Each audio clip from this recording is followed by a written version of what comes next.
It had been a few days since the Kyuubi no Kitsune had attacked Kanahagakure no Sato. The Kyuubi had been sealed into a baby less than a few minutes old. This baby was a boy with shimmering blue eyes. Right now, he was on the council table surrounded by the Hokage, his 3 advisors, the representative of the 3 Sannin and the Shinobi Council. As he squirmed around, these groups of people looked at him with sadness, anger, and fear. The Sandaime Hokage, Hiruzen Sarutobi, sighed as he stood up. He looked around to see who was here. He said, "Hello everyone. I wish we were meeting on better terms. But it is good to see that you all are here. For that I am grateful. It is unfortunate that the Yondaime Hokage has passed on to the other side. As a result of the Yondaime not choosing a successor, I have been reinstated as the Hokage. Now Shikaku, report the damages that we know of so far." Shikaku had 2 scars on the right side of his face. He had dark hair tied up into a spiky ponytail, dark eyes as well as a goatee. He wore a meshed shirt underneath his flak jacket, a deerskin coat over that and handguards. He was the Jonin commander and the main representative for the Ninja Council. He sighed as he spoke, "Hokage-sama, we lost more than 1/3 of our ninja populace. The north sector was completely wiped out. This included our premier Jonins, the Umino family, and Yuhi family. The Umino's son Irika was able to escape with minor injuries. The Yuhi's daughter was on the south side of the war and only suffered minor injuries. The south side lost about half of their forces, including the Mitarashis. Kurenai Yuhi was able to save a 1 Anko Mitarashi from the battle. The west sector was evacuated safely with only 1 injury to a Kazashi Haruno, the husband to Deputy ANBU Commander Saya Haruno. The east sector was not hit. So, no injuries to report on the east sector. We are still receiving reports on the injured and MIA. It does not look good, Hokage-sama." Hiruzen just sighed. His mind started to move a mile a minute as he thought about the aftermath of this horrible event. He said, "We are at our most vulnerable. I have always been against quantity over quality ideal. However, because we have lost so many and will not be able to populate quick enough, we are going to change the Shinobi Academy. We will curve the classes, making it so you can pass the Genin test by being able to use the Bunshin, Henge, and Kawarimi. In addition, we will administer a new test for Jonin effective immediately." "Okay. Fugaku, what is the status of the police?" Fugaku had short, black hair and onyx eyes with visible creases below them. He wore the standard flak jacket, along with a black shirt with the Konoha Military Police Force symbol on the shoulders, shin guards, and a black apron with white diamonds on the bottom. He was the 2nd Jonin commander. He said, "We lost about half of the police force. We should be able to get the exact amount tomorrow. We can bring it back to 85% if we call back many of the ANBU members." Hiruzen stroked his beard at this. He thought about it but dismissed it almost as soon as it came to mind. "We are not recalling those ANBU members. I thought about what we are going to do. Hayashi, since half of the branch members are not ninjas, but are trained in ninjutsu, we are going to add them to the police force. Your brother, Hizashi, will be the other commander." "Hokage-sama, you can't do that. We were promised this by your sensei. Are you going to effectively change the rules your sensei set in front of all these people?" Fugaku exclaimed. "The history of the police derives from the Nidaime. The Nidaime promised the Uchihas to have control over the police with certain rules applied." Before Hiruzen could speak, Hayashi started to speak. He had long dark brown hair and featureless white eyes like all members of his clan. He wore a very traditional, loose-fitting robes. He had a tattoo of the Hyuga clan symbol on his wrist. He was the clan head of the Hyuga family and the 3rd Jonin commander. He said in his stoic voice, "Fugaku-san, this is not about tradition. We need to come together as a nation. You know that if we are able to work together." "Hayashi-san, don't try to pull that patriotism crap. I know that you have ulterior motives that would bring your clan closer to the rank of Hokage." Fugaku seethed. Who does he think he is fooling? Fugaku thought as he felt his power starting to wane. Hiruzen rubbed his temples as his could become a bad decision in the future. He said, "Fugaku and Hayashi, we will discuss this later. There is a reason I called all of you here." The council started to murmur amongst themselves. Sarutobi continued, "Yes, there is a reason you all are here today. This discussion is about the baby in front of you. As if on cue, the young baby snored softly as he snuggled deeper into the blanket. Most of the leaders were swooned at how adorable he was. Some said, "Hokage-sama, who is this little pup?" Some had an animalistic look to her. She had long spiky brown hair, vertical slit-like pupils, elongated canine teeth and nails. She also had the clan Fong markings on her cheeks as well as markings over her eyes and a dark shade of purple lipstick. She wore the standard outfit of a Konoha shinobi. She had to admit he was cute as he rocked himself from side to side. Fugaku grunted in agreement. "Hokage-sama, who is this brat? Didn't we decide that all orphans are to be placed into orphanages?" Hayashi, although he didn't want to say it, agreed with Fugaku. The brat, although cute, was just a baby. What was so special about him that he was here? He activated his Byakugan silently to see the boy's chakra. He quickly shut the Byakugan off as the boy's chakra was so dense. The Hyuga leader clutched his eyes. Everyone, including the giggling baby, looked at the Hyuga leader with interest. The Sandaime Hokage voiced his concern. "Hayashi-san, are you okay?" Hayashi nodded his head, saying he's fine. The Hokage, of course, didn't believe him but let it go for now. Naruto turned over to look at the Hokage in the face. He gave the older man a foxy smile. The Sandaime Hokage had a pain-filled smile as he started to explain who this boy was. He said, "Well, everyone, this boy is our savior. His name is Naruto. Minato was not able to kill the Kyuubi no Kitsune. There is no conceivable way to kill a massive unit of dark and evil chakra." He let them all digest it before he continued. "Because of this, he, Jiraiya, Orochimaru *, and I came to a consensus. We could not possibly kill the beast but must keep it at bay. The only way we can keep something like that ferocious beast at bay is by sealing it." Gasps were heard as they realized that the Kyuubi was in fact not dead.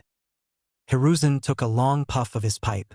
He said, "To be able to seal a tailed beast, one must have his chakra coils not developed.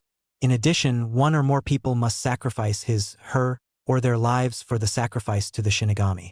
This process is extremely taxing on not only the sealer but the baby. The baby has the distinct possibility to break down because of the energy of another being. He or she could die and release the beast." Inoichi had a long ponytail, darker in shade of blonde. He also had dark blue eyes. Inoichi wore the standard flak jacket over a black outfit, complete with handguards, forehead protector, and a sleeveless red coat. He was the Yamanaka clan leader. He said, "There is also the possibility that the brain could break down." Hokage sighed as he said, "Yes, that is a possibility." Minato decided that because he could not kill the beast, he will seal it into a baby. Hiruzen paused as this digested into everyone's mind. Shibi stroked his dark chin. Shibi Aburame had his eyes obscured. He wore dark glasses with a tassel hanging down from them.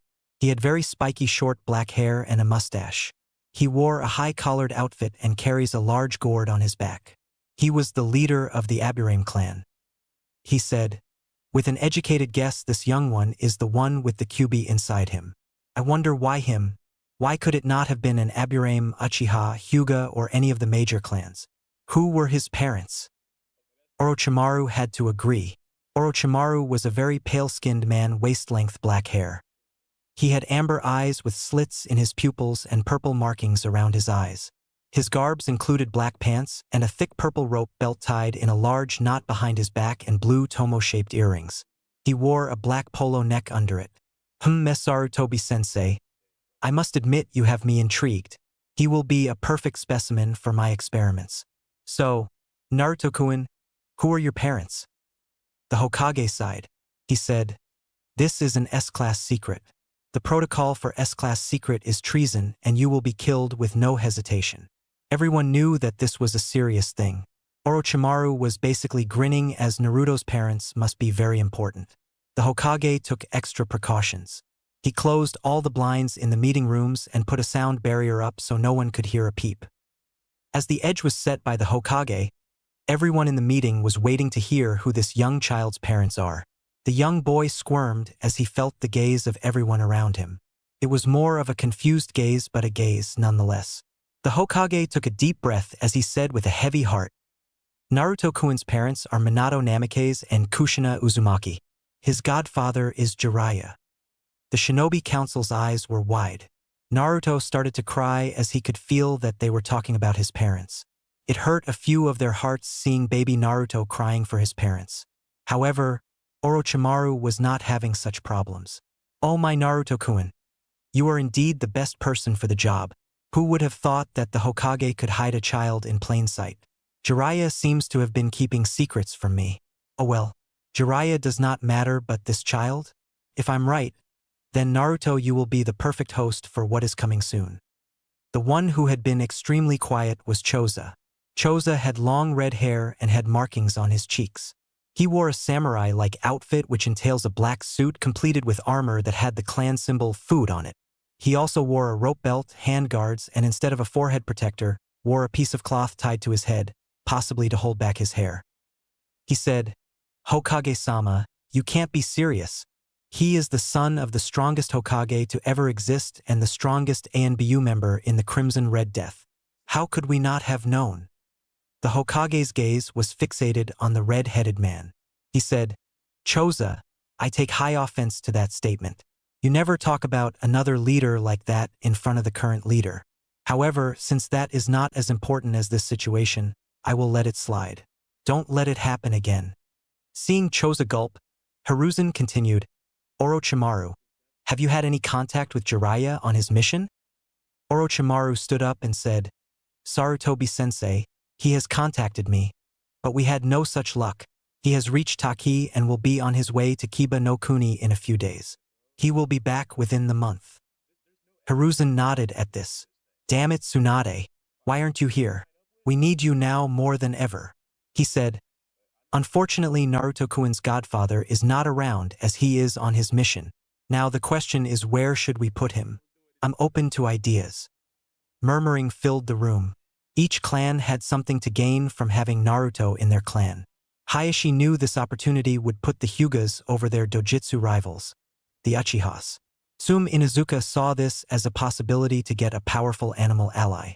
Shikaku really didn't want him for personal gain other than understanding what possessing the Kyuubi can do. Inoichi was the same way as Shikaku. However, he wanted to study the mind of the boy who had the Kyuubi. Choza wanted to see how the boy's body would be affected by the Kyuubi. Fugaku jumped first. "Hokage-sama, the Uchiha clan would be honored to have Naruto in our ranks." Shikaku saw some deceit in Fugaku's jet black eyes. He reacted quickly and said, "Hokage-sama, it would be a disservice to the village. For the Uchiha to get Naruto would prove deadly to the village." Fugaku narrowed his eyes to the Nara leader. Orochimaru saw his once-in-a-lifetime opportunity in his grasp. He stood up and said, "Sarutobi-sensei, it would not be wise to give the boy to any clans. Each clan would have a distinct advantage over the other clans." Sarutobi stroked his beard as the other clans were not exactly happy. Sum growled at Orochimaru for the insinuation that her clan would use Naruto as an advantage. Many of the other clans were thinking the same thing but were silent. Sarutobi said, "Orochimaru, what do you suggest? It is very unlike you to start talking without having a suggestion." Orochimaru grinned at this possibility. Sometimes it was good to have the leader of the village as your sensei. "Sarutobi-sensei, it seems you know me very well. Yes, I do have a suggestion. As I said, each clan would have advantage over the other clans. So what if we do not give him to a clan but to a person who is not of any clan? Someone like me." Gasps were heard after this. It was not normal for someone like Orochimaru the Hibi Sannin to adopt a child. Hayashi narrowed his eyes at the Hibi Sannin. He did not like that Orochimaru had been dismissing the clans so easily. Hayashi was not stupid by any means. This was the Hyuga's opportunity and he would be damned if he didn't go down fighting for it. He said, "Orochimaru-san, what makes you qualified to be the foster parent for young Naruto-kun? You have around the same amount of bounty on your head as Minato-sama. Could you be able to protect him if some should arise? At least I know that if something happened, we would not only have the main but the branch there to protect him." Orochimaru frowned slightly. He knew the politics of Konoha. It would always be an uphill battle for people of non-clans to get something done. However, he had a few snakes in the hole.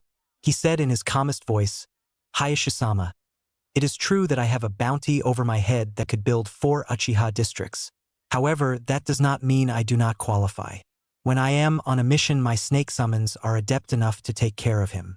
In addition, 6 days ago, I was the 4th best Fuinjutsu user in Konoha. The only ones who were higher were Kushina, Minato, and Jiraiya respectively. Now I'm the best in Konoha right now. I can break down complex seals that would take you all a lifetime to learn and understand. Naruto-kun's seal is one of the most complex seals to exist as it deals with the death god, Shinigami. With a small mistake, it is certain that you could lose your own lives and destroy your clan. I am slightly offended, to be honest. What you have done disputing the care of a baby who has the potential to be great is appalling. Tsum-sama, it is like me arguing with you over an extremely rare white Cerberus. What would I be able to say? Even though you and your clan are the animal trainers who specialize in dogs, I'm more qualified because it's an animal? To be quite honest, that would be asinine and insane of me to do that to Tsum-sama. So please explain to me, why would you even consider doing that to me? Yet, there is something that's been constantly tugging at my brain, and that is the Uchihas. We've read the fairy tale about the Valley of the End, how Madara Uchiha summoned the Kyuubi and Hashirama defeated it. It occurred to me that Fugaku over here was the first to try and put Naruto into ranks. It makes me wonder how much of that story is true. Ladies and gentlemen, there it is on the table. The Uchiha would put him in one of their ranks, not even in the family but a rank. It occurred to me and possibly all of you that when you pull ranks, you are merely a tool to that person. Perhaps even a means to reach the other tool. I have no such need for that. Not to sound cocky, but I am one of the more powerful shinobi around. Imagine if something went wrong. How many of you can legitimately go toe-to-toe with a pissed-off Jiraiya? You have never seen Jiraiya pissed, but I have. I wouldn't say it publicly, but if Jiraiya was serious in a fight, half of Konoha would be destroyed. He would wipe a whole clan right out. So, unless you can handle that man with a sweat beating down your face, I would suggest that you allow me to have and train Naruto. Fugaku was visibly shaken. It was not from fear of Jiraiya. No, it was something deeper. It was anger. This anger had awakened the Sharingan unconsciously from the brute man. How dare he? I will kill you nice and slow. If you get the boy, I'll make sure your life will be without a doubt deadly. I will make you suffer. Tsum, on the other hand, was angry but understood. Damn you, Orochimaru. I hate to admit it, but you are right. It doesn't matter, Naruto-kun. I'll make sure that the Inuzukas respect you, and you will be considered one of our own. Sarutobi was surprised that Danzo didn't say anything. He actually wanted Danzo to speak up, as it would give him a great and legitimate reason as to investigate the man's side projects. He did have to admit that Orochimaru's points were valid. However, once Jiraiya comes back, he along with Tsunade would take care of the boy. Hiruzen took a puff of his pipe. He didn't see any objections as to Orochimaru's plan. He said, "Well, counsel, due to the fact there are no objections to Orochimaru's proposal, I have decided that Naruto will be going to Orochimaru. There will be a meeting in 3 days. This meeting has been adjourned. Orochimaru, I want you to stay behind." After the meeting was dismissed, Danzo reached the root hideout. Danzo was an old frail man with a cane. He had black shaggy hair, and his right eye is kept bandaged. Danzo had had an X-shaped scar on his chin. He wore a white shirt with a brown robe over top of it, covering from his feet to just over his right shoulder. He sat down as his mind was processing everything that occurred. In a blink of a second, 3 root ANBU ninjas dropped in front of the root leader. Tishio Namakuso was a muscular shinobi with pale skin. He said, "Danzo-sama, may I ask a question?" Normally, Danzo would say no, but he had a feeling this question pertained to the young boy. He tapped his scarred chin and said, "Go on, Tishio-kun." "Danzo-sama, why did you not try to retain the boy? Would it not be beneficial for the organization?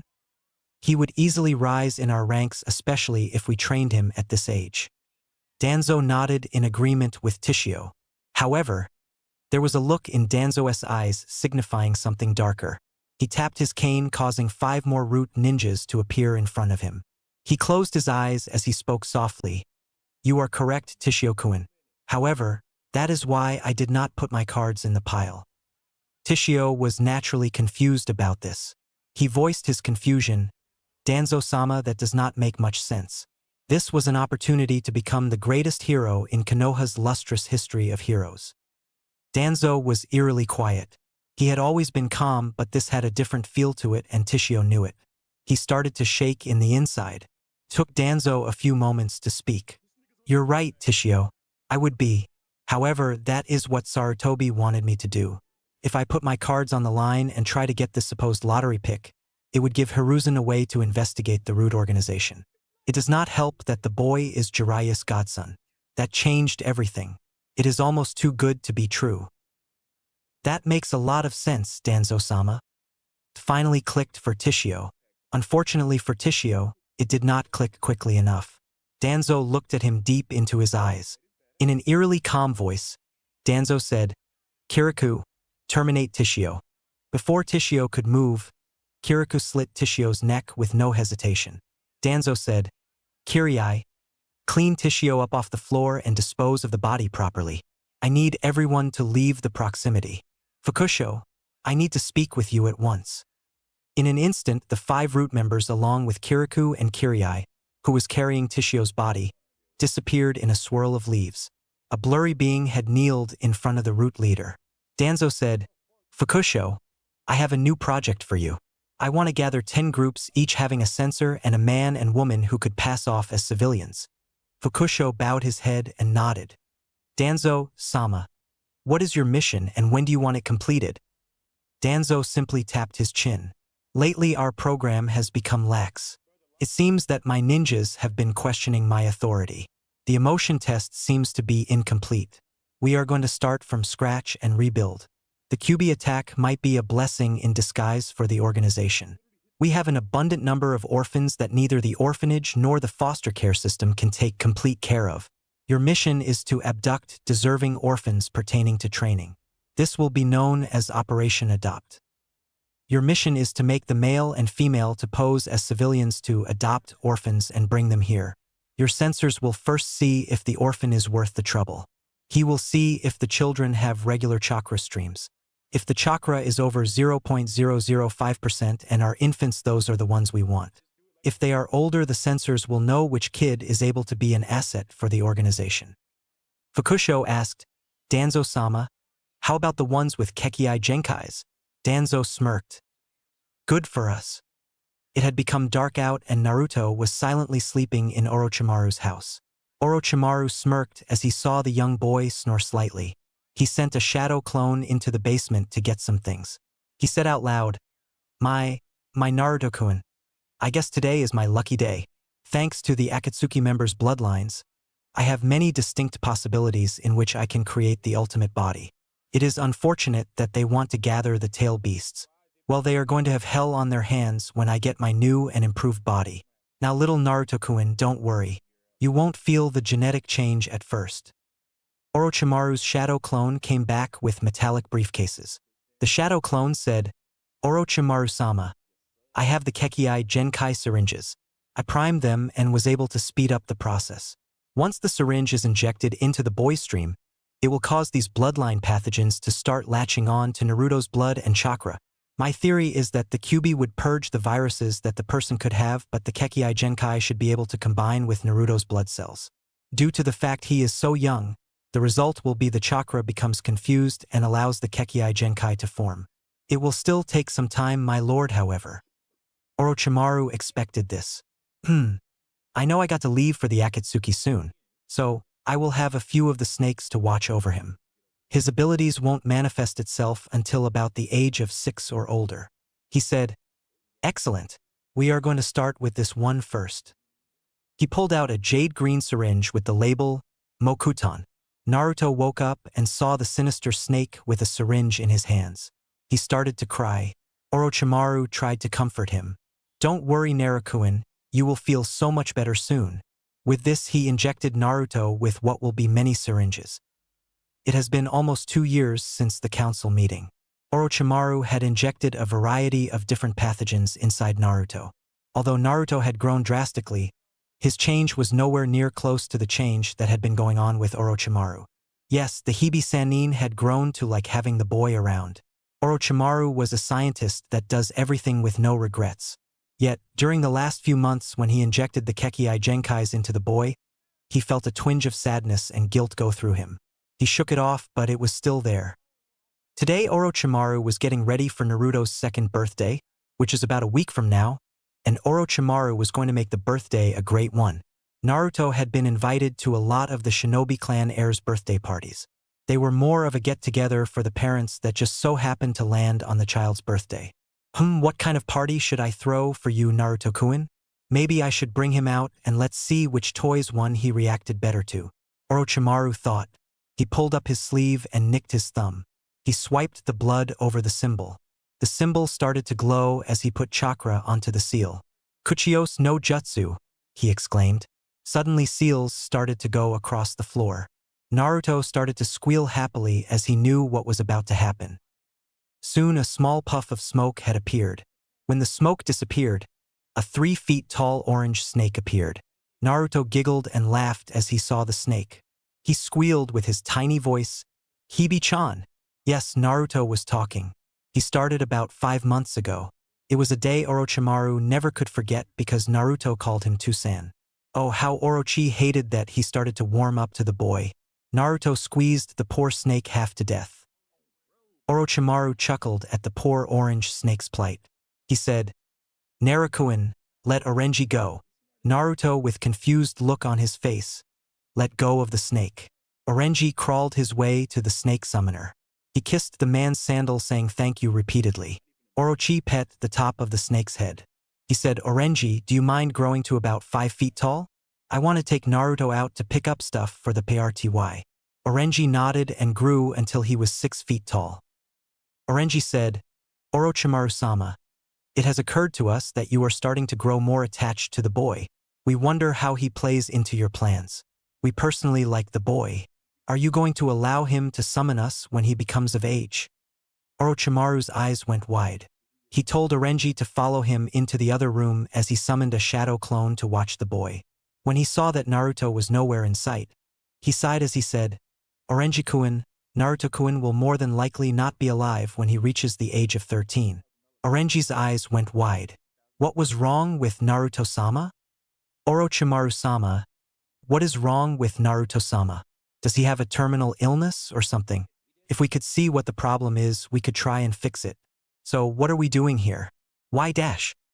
Orochimaru sighed. "No, Orenji-kun. When the time is right, I am going to transfer bodies with Naruto." He stammered at the beginning. Orenji's eyes went wide. His eyes then narrowed as he looked at the Hibi-sannin. His face showed the utter disgust in the Hibi-sannin. His tail switched from side to side angrily. "You are going to use that technique on him? What the hell are you thinking? If you are going to do that, why are you getting so attached to him? Why would you allow us to get attached to the boy?" Orochimaru just sighed. He said, "Orenji, I don't want to talk about it right now. Right now, my priorities are on the party and making sure everything is right with Naruto." Orenji hissed at this under his breath. He was going to talk to the other leader of the Snake Clan. He slithered his way to the young boy that he has watched since the boy was young. Orochimaru got a chair and sat down. "Oh, Naruto-kun, how I loathe that warming personality of yours that can make a person who has done so many experiments on kids like you feel regret. All I was supposed to do was make sure your body was healthy and not get attached. Why was the latter harder than the former? Well, I guess it is time to go arrange dash." Orochimaru's thoughts were stopped as a visitor decided to show up. Orochi's slit eyes looked dangerously into the man's eyes. "I told him not to come here during the day. What is it that he wants that he would come during the day? I'm gonna send my shadow clone to send Naruto out and about while I deal with him." Orochimaru sent the message to his shadow clone as he looked at the man once more. Orochimaru said in his sarcastic tone, "Well, look who decided to show up in someone's house in the daytime for the first time in over 20 years. Isn't that right, Danzo?" Meanwhile, Orochimaru's shadow clone was walking with baby Naruto and Orenji outside in Konoha. Naruto was on the hump of Orenji's back. As they walked with the boy, Orochimaru and Orenji saw the dark looks towards the boy. When one got too close to his liking, Orenji would hiss loudly, causing the civilians to move several feet back. Naruto clapped as he enjoyed hearing Orenji's hissing noises. They knew who was taking care of the boy. However, it would be asinine for a normal civilian to go up against one of the greatest legends in Konoha's history. So instead they took the coward's way out and started talking about the boy, calling him a demon and other demoralizing names. The civilians thought they were smart as they knew that they could do that without any form of punishment because ninjas cannot directly attack civilians without being physically provoked. However, it was not smart to verbally provoke the Hibi Sannin.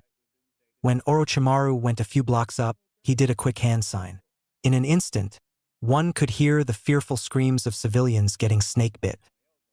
Orochi's group finally reached the Shinobi Are Us Kids store.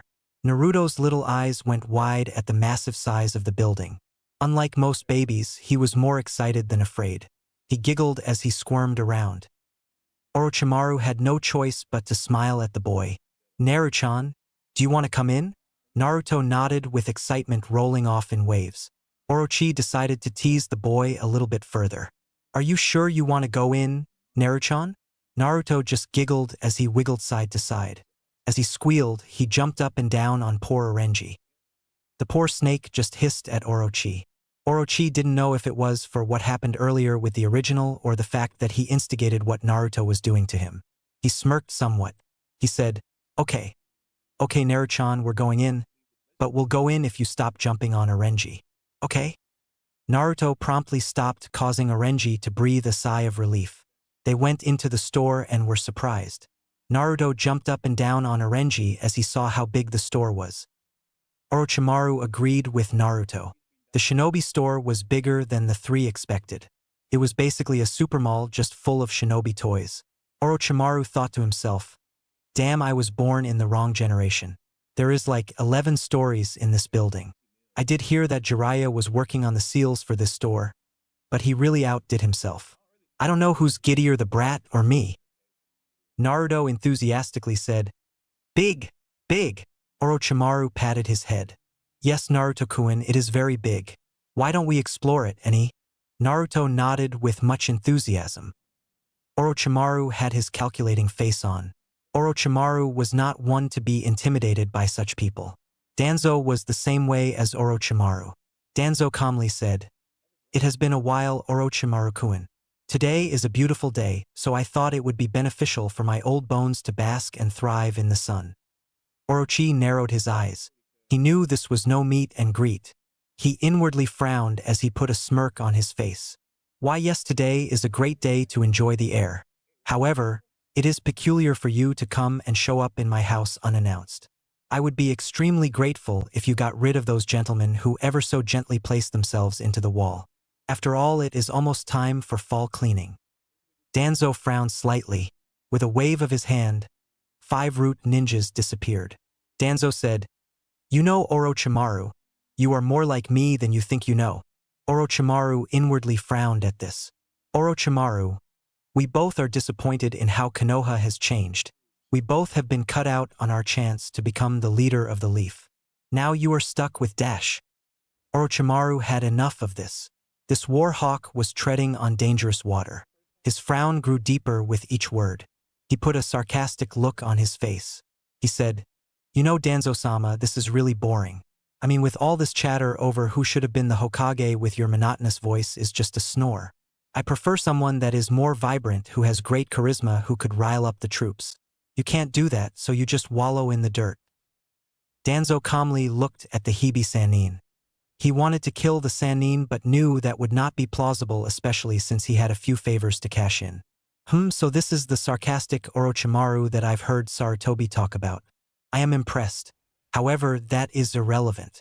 I would like to cash in one of my favors." Orochimaru's eyes narrowed at the old man.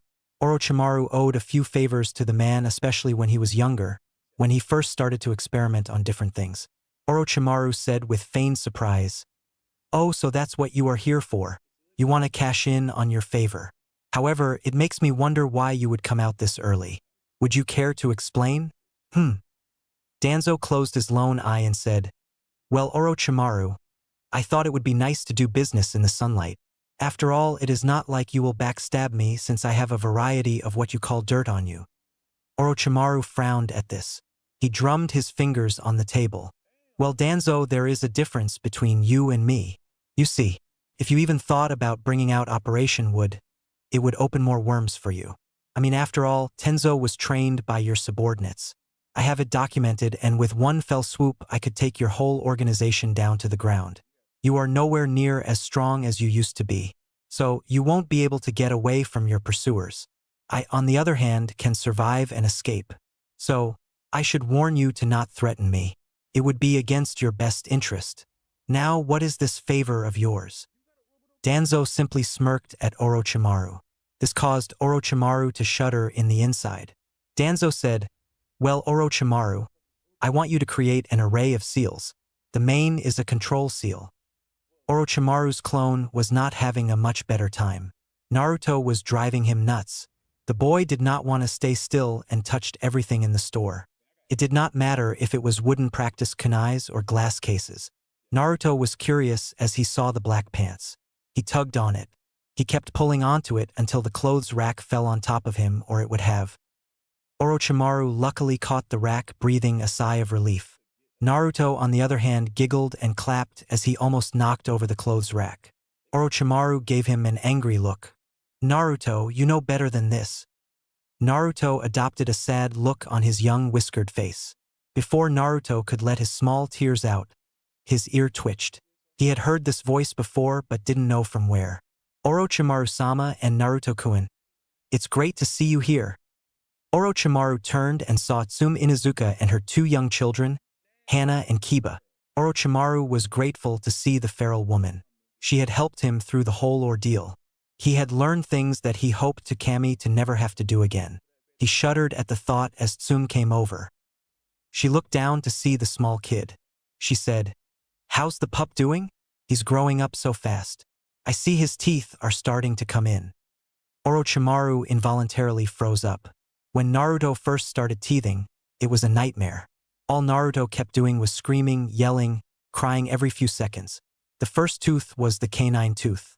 Orochimaru had to shudder once again as he remembered when Naruto accidentally bit him with that ferociously strong canine tooth. Oh, the agony was the only thing that crossed the Hibi-sanen's mind. Why, yes, he's grown up a lot. It feels like yesterday he could fit into my hand. Now he can walk, albeit with a bit of a stumble. He could talk a little bit.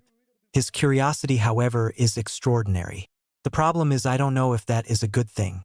I had to replace my good kunais with wood ones just in case the little one goes playing whack-a-kunai. Tsume gave a hearty laugh as she understood. She had to do that with Hana after she kind of stabbed her father. It was kind of funny now that Tsume thought about it. Tsume said, "I understand completely. It feels weird that it has been a few years since the event." Orochimaru nodded. He said, "I concur. He's growing up so fast. I'm happy to know that I am helping to ease his burden. Hey Naruto-kun, can you tell Tsume-san how old you're going to be in a few days?" Naruto gained a thoughtful look that made Hana say kawaii. He held out his pointer and middle finger as he said, "I itchy, and I. Orochimaru and Tsume clapped as Orochimaru said, "Very good, Naruto-kun." Tsume said, "Very impressive, Orochimaru. I must admit you are taking this very seriously." Tsume reached down and gave Naruto one of the new Inuzuka-styled wooden practice kunai. Naruto's eyes shimmered in the light as he held his new toy. Orochimaru had a smile on his face. He said, "Naruto-kun, what do you say to Tsume-san?" Naruto replied, "Arigato." Tsume ruffled his head as he looked at his toy. Meanwhile, Hana was becoming a little impatient. "Why does Ka-san want to converse with this guy? We picked up my throwing weapons. So, can't we just go? What is so interesting about a baby? He doesn't look that much different from other babies. He doesn't look like whatever his name is. He looks like he has our marks. Maybe he is a relative. It all makes sense. He is one of us. But why isn't he living with us? I'll ask Ka-san later." While Tsume was conversing some more with the Hibi-sanin and Hana was musing her barely 5-year-old thoughts, Naruto got bored. Orochimaru learned a few months ago, when Naruto got bored, all hell breaks loose. Naruto saw a guy who was looking at him the wrong way. He sneered at Naruto as he whispered, "Demon." Something swelled up in Naruto telling him of the negative connotation of that word. Before anyone knew what happened, the man soon regretted his words. Splat! A huge scream filled the room. It alerted every shinobi in the building, as each pulled a kunai out from their hiding spot, including Orochimaru and Tsum. What the hell is going on, Tsum-san? She sniffed the air and said, "There is blood in the air." She turned to where she smelled the blood. Orochimaru and Tsum's eyes went wide. The manager who whispered demon is on the floor bleeding with a wooden kunai jammed into the back of his right thigh. Tsum and Orochimaru rushed over to the man checking his vital signs while Orenji and Kuramaru watched over Naruto, Hana, and the sleeping Kiba. Orochimaru pulled out one of his nerve-depressant syringes and injected it into the man. Afterwards, he pulled out the kunai from the man's thigh. Tsum's eyes went wide. That was the kunai she just gave to Naruto. Did Naruto throw that kunai? That's impossible. He's only turning 2 years old. Orochimaru-sama, that's the same kunai I just gave Naruto-kun. That kunai should not be able to pierce skin as the tip is rounded. In addition, that kunai has an inner spring in which on contact it would bounce off the person. So, for someone to throw it, it can't get through. Orochimaru frowned slightly on the outside. In the inside, he was a little more excited. Did Naruto activate one of his bloodlines? There is only one person I know that could do that with pure force and jam it in there, and that would be Tsunade, but Naruto threw it. For a baby to be able to do that is extraordinary. That kind of power to override the spring and rounded top and have it jabbed it in the thigh. However, I want to know what this guy did to piss Naruto off. I have a distinct feeling that this guy probably deserved it. The crowd was forced to leave when Orochimaru called false alarm and told everyone to go back to shopping. Orochi told Tsum he could handle it from here and when the party will start. When she left with Kiba and Hana, Orochimaru told Orenji to come there along with baby Naruto. The manager had a somewhat scared look on his face. It did not help that Orochimaru gave him the "I'm going to kill you myself" look. Orochi gave Naruto his all-too-sweet smile. He said, "Naruto-kun, did you throw this kunai at this young man?" Naruto nodded slowly. He knew internally he would be reprimanded. Orochimaru said, "Well, Naruto, what did the man do to deserve this?" Naruto shouted out, "Demon! Demon! Demon!" Orochimaru's eyebrow rose. He looked dangerously at the manager, who was sweating bullets. He turned his head to the side. "Is that so, Naruto-kun? Well, Mr. Manager, it seems like we have a little problem. It would be crucial for you to tell me the truth. If you are a good boy dash." Orochimaru was cut off by a gruff voice. "Orochimaru-sama, what's going on? Why is my manager on the floor bleeding?" Orochimaru grew a huge smirk, while the manager shook his head begging Orochi not to tell. Of course, Orochimaru really didn't care about the man's plight. "Well, Ishio, it has been a while, hasn't it? You see, there was a slight scuffle. It seems like your manager called poor Naruto-kun here a demon. Now Naruto being a baby, and all threw a kunai at him. Surprisingly, it got wedged in his leg. I would take full responsibility, however he said that no word right in front of Naruto-kun. As we all know, it is illegal to say such a word to the boy, but he was a bit bold and Ishio's eyes narrowed at the manager who was praying to Kami that he would lose his job, not his life. Ishio sighed as he replied, "I see. This is a big problem. Unfortunately, my oldest daughter would probably kill me if I didn't do anything to save her fiancé. That's why he has the job anyway. He is not much to bat an eye at. So Orochimaru, as your former student, I would be ever so grateful as to compensate young Naruto here with a lifetime membership in which he gets anything he wants for free for his whole life. That includes the ninja store when he is old enough." "What? How can that little dash?" The manager didn't get to finish when Ishio put a kunai at his neck. "I would suggest you close your mouth, or I'll slit your scrawny neck faster than a whistle would blow. You have caused enough problems with your mouth. So just be quiet or I'll let Orochimaru-sama deal with you." The manager gulped as he slowly nodded. Orochimaru smirked. He said, "I would gratefully accept your offer, Ishio-kun. By the way, how is your other daughter now?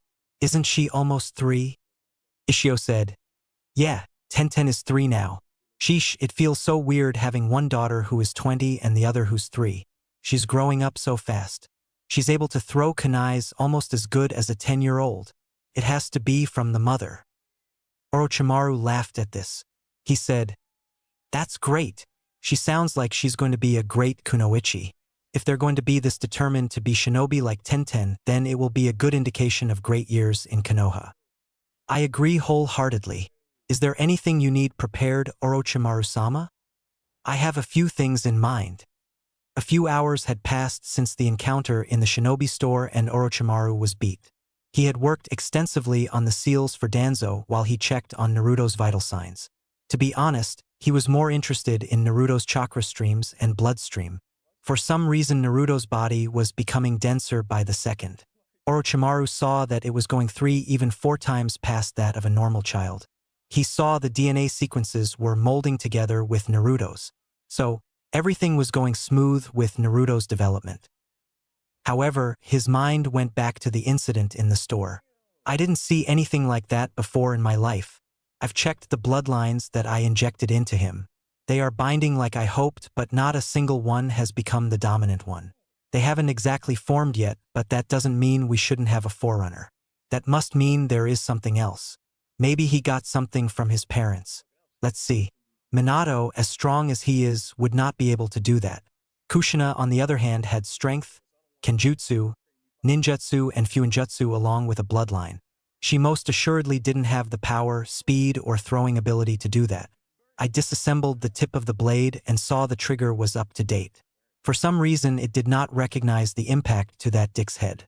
It is highly disturbing that he could do this. Maybe I'm looking too much into this. Wait a minute. I have an idea. Maybe I could investigate who his grandparents are. If I find something, then I'll say it's them, but if it isn't dash. Orochimaru was taken out of his thoughts by a shadowy figure. Hello, Orochimaru. Orochimaru's eyes narrowed as he looked at his new problem/guest. He finally put Naruto to bed, and to be honest, he was deadbeat tired. He didn't even have enough energy to be his snarky self. The shadowy figure said in his gruff voice, "You have become lax, Orochimaru. You know how I hate to wait on anything." Orochimaru sighed as he closed his research. He said, "Heh, masterpieces take time. You especially should know that. To be brutally honest, I'm surprised that you can get here especially looking like that. However, since you don't ask about my secrets, I won't ask about yours. Since you are here, I'm going to take an educated guess and say you have finally defected." The shadowy figure nodded at Orochimaru's assessment. He said, "It seems like your cognitive skills haven't been hampered in your aging. Leader Sama has altered the plan slightly. Some unwanted attention has been snooping around. He wants us to vacation, one by one every year to throw off these unwanted pests until we expose ourselves. You are to vacation in 2 years in early January and meet at the rendezvous." Orochimaru frowned slightly but nodded. The figure continued, "Now, Orochimaru, since that is out of the way, it's time to talk about the other reason I'm here. Do you have it ready yet?" Orochimaru smirked at the figure. He created a shadow clone to go into the basement. A few moments passed until the shadow clone came back up. Orochimaru said, "I am always prompt when it comes to my projects. That should never have crossed your mind. The question is, do you have what I want?" The figure pulled out the scroll that was in his coat. He tossed the scroll over to the Hibi Sannin. The Sannin caught it as the shadow clone gave the man the scroll.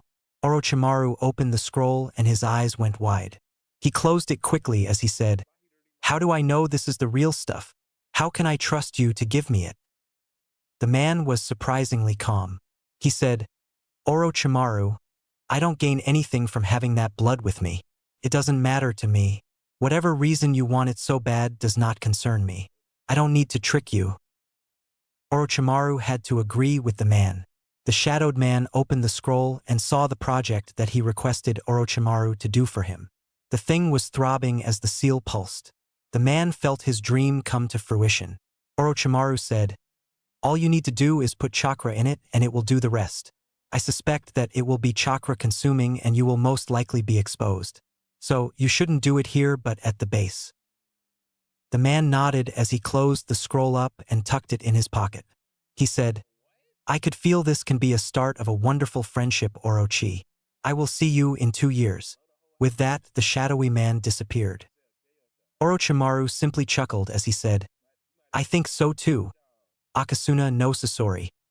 It has been 6 months since the party. Naruto has changed a lot. He grew a little taller. Much to the dismay of Orochimaru, his hair was still spiked up. No matter how much Orochi tried to comb it, it did not go down. Naruto now was able to voice his opinion just a little bit better. But right now, Orochimaru thought it would be a great time to learn how to throw kunais. They were in Orochimaru's personal training area. Orochimaru was practicing with Naruto on how to legitimately throw his kunai. "Okay, Naruto, I want you to hit the red dot right over there." Naruto's comprehension and understanding of things has grown at such an alarming rate it even concerned Orochimaru slightly. While other people would call Naruto a prodigy if they knew, Orochimaru saw more determination than anything else. He had seen it in Naruto before. Naruto saw some of the other kids climb a tree. Naruto tried it himself but failed the first time and fell. However, he kept trying until he was up in the tree. It scared the hell out of Orochimaru because he was worried he would go and kill himself, and to a lesser extent be worried that Naruto's determination and will would not allow him to be taken over. Naruto focused at the red dot as much as a 2-year-old could and threw the kunai. The throw was not focused, resulting in the kunai spinning instead of straight. The big target was hit with the handle of the kunai instead of the blade. Orochi's eyes were wide because even though it was hit with the hilt, the kunai hit the red dot and the kunai was lodged into the target. Orochimaru tried to keep his astonishment from reaching his voice as he spoke. "Naruto-kun, that was okay throw. Its aim was great, but the throw was spinning and not dash." Something whizzed right past the Hibi Sannin, cutting few strands of hair of the Sannin. Orochi looked back and saw the blade was lodged in a tree between a pair of rabbit ears. Orochi's eyes went wide as he looked into Naruto's eyes. Naruto's eyes went from the carefree ocean blue eyes to a darker shade of blue filled with determination. Naruto said, "Target! I hit target!" Orochimaru had shock written all over his face. Orochimaru had never seen anything like this before in his 40 years of life. What is it about Naruto that makes him change from carefree to determined in that little bit of time? His throws are deadly accurate and powerful. He has to stay focused so he could throw it right. Right now, I'll send a clone to look into his genetics while I take Naruto-kun to Ichiraku. During this time, Naruto had found out what his favorite food was. Oh, how Naruto loved his ramen. Orochimaru took him one day to Ayam and Tuchi. He drank just a little bit of broth and was swooned. He could stop eating it, make Orochimaru of the Sannin feel like a genin living paycheck to paycheck. To Naruto, it was a once-in-a-month delicacy for the sake of the poor Sannin. Orochimaru put the boy on his shoulder as he did one hand sign. In an instant, Naruto and Orochi disappeared in a swirl of leaves. Orochimaru's shadow clone had been extensively researching Naruto and who his grandparents were. Due to the fact that he is the head of the Research and Development Department, he was able to access the servers that had what he was looking for remotely. He thought, "Okay, computer, what do you have for me?" He typed the name Kushina Uzumaki into the database. The computer went through many different names until it locked onto Kushina's picture. When Orochimaru looked at the screen, it showed her information. It said, Name, Kushina Uzumaki. Age, 20. Gender, female. Parents, classified. Hair color, red. Eye color, green. Rank, ANBU commander. Status, deceased. Orochimaru's clone had a visible frown on it. Since he was the one who created this database, it unnerved him that he was unable to get in. He did a few of his hacking tricks and opened up the parents' files. Orochimaru's eyes went wide at Kushina's parents were. My Naruto-kun, you did choose a very good mother. Now let's see how about your father?" While Orochimaru's clone was checking on Naruto's genealogy, the real Orochimaru took Naruto to Ichiraku for a treat. Orochimaru said, "Now Naruto-kun, what kind of ramen do you want?" Naruto said with much enthusiasm, "Miso, miso." The chef chuckled as he stirred the pot of noodles. Orochimaru said, "Tuchi-san, how is the family?" Tuchi sighed. Times have been hard for him and his family. His wife had stage 4 cancer and she was not going to live much longer. They have been trying to fool poor Ayam. Ayam is only 5 years old, but she knew something was wrong with her mom. She plays nurse Ayam to get her mother's spirits up. Tuchi said to Orochi in his sad voice, "It's not so good. You know the wife might be going away soon." It's been hard for Ayam. She knows something is wrong, but we try to keep a brave face and say it was a cold. She plays games trying to make her mother happy, except it makes her even sadder as she won't see her grow up. With the tone of Tuchi's voice, Naruto had gained a sad smile on his face. He didn't know why, but he felt sadness roll off of him. Orochimaru could feel it also. He said, "I'm so sorry for your loss. I wish there was something I could to help you. If you need anything, just ask." Tuchi nodded as he gave Naruto his salty noodles. This was the first time Naruto didn't have the appetite to eat his ramen. He played around with it and ate some as Orochimaru drank some water. He could see even from an early age that Naruto could sense the emotions around him. This would be good for Naruto as he would be able to empathize with people. Yet it is a horrible trait as it would make it that much harder for Orochi to complete his plan. For that matter, he wondered if he wanted to go through with his plan, but he has gone through too much to flip the switch now. He saw Naruto was finished with his ramen. Orochi put the money on the table. He sighed as he said to Naruto, "Come Naruto-kun, let's go to the park. Tuchi-san, I left the money on the counter. We'll come by and visit some more sometime." With that, Orochimaru did one hand sign and the two disappeared in a swirl of leaves. Naruto and Orochimaru reached the playground. Naruto saw children playing ninja, while others played on the swing set. Orochimaru could see the joyful look on the young boy's face. The Hibi Sannin said, "Go ahead, Naruto-kun. Go play, I'll be right over there." Naruto nodded as he ran to go to the swings. Orochimaru sighed as he sat down in one of the board game's chairs. It is almost time to take a permanent vacation from the leaf. However, his thoughts were wandering to the boy. The boy would be left alone, mostly likely for dead. So what could he dash? "Hello, Orochimaru." Orochimaru knew that bored voice anywhere. He grew a smirk on his pale white face. "It is great to see you too, Shikaku." The Nara clan head sat down on the opposite side of the Hibi Sannin. Shikaku pulled a scroll out of his pocket. This scroll had the kanji for the word shogi. Shikaku said, "Wanna play a game? The wife is watching the young ones." Orochimaru saw Yoshino watching Shikamaru, Chuji, Ino, and surprisingly Naruto. He could see that Yoshino was manipulating the kids' shadows to create a barrier around them to make sure no one bothered them. If Orochi was honest, he would have to say that the Nara clan was the most trustworthy of the remaining clans. They were calm, calculative, and honest, but the men from what he had heard were lazy. Orochi said, "Sure, why not?" Shikaku smiled as he set the board. Shikaku said while moving the first piece, "It has been a long 2 years, has it not? How's fatherhood treating you?" Orochimaru moved his piece as he spoke. "It has been a long 2 years. Naruto has been a hassle and a half, yet he is shaping up to be a prodigy, maybe even a genius." Shikaku was silent for a moment before he moved his piece. "How so, Orochimaru? I mean, he's only, 2.5 years old. Is it not a little early to be calling anyone a prodigy, much less a genius?" Orochimaru saw Shikaku's trap from the very first move. He moved a piece in a very unconventional way. Orochi had his infamous smirk on his face. "That is what is wrong with your generation. Because you guys have not experienced the means of a true prodigy or genius other than Minato, you guys are shooting in the dark as to who is and isn't." Shikaku analyzed Orochi's move before he moved. He said, "I disagree, Orochimaru-san. Many of you called us prodigy of something. A true prodigy and genius is Fugaku's oldest son, Itachi."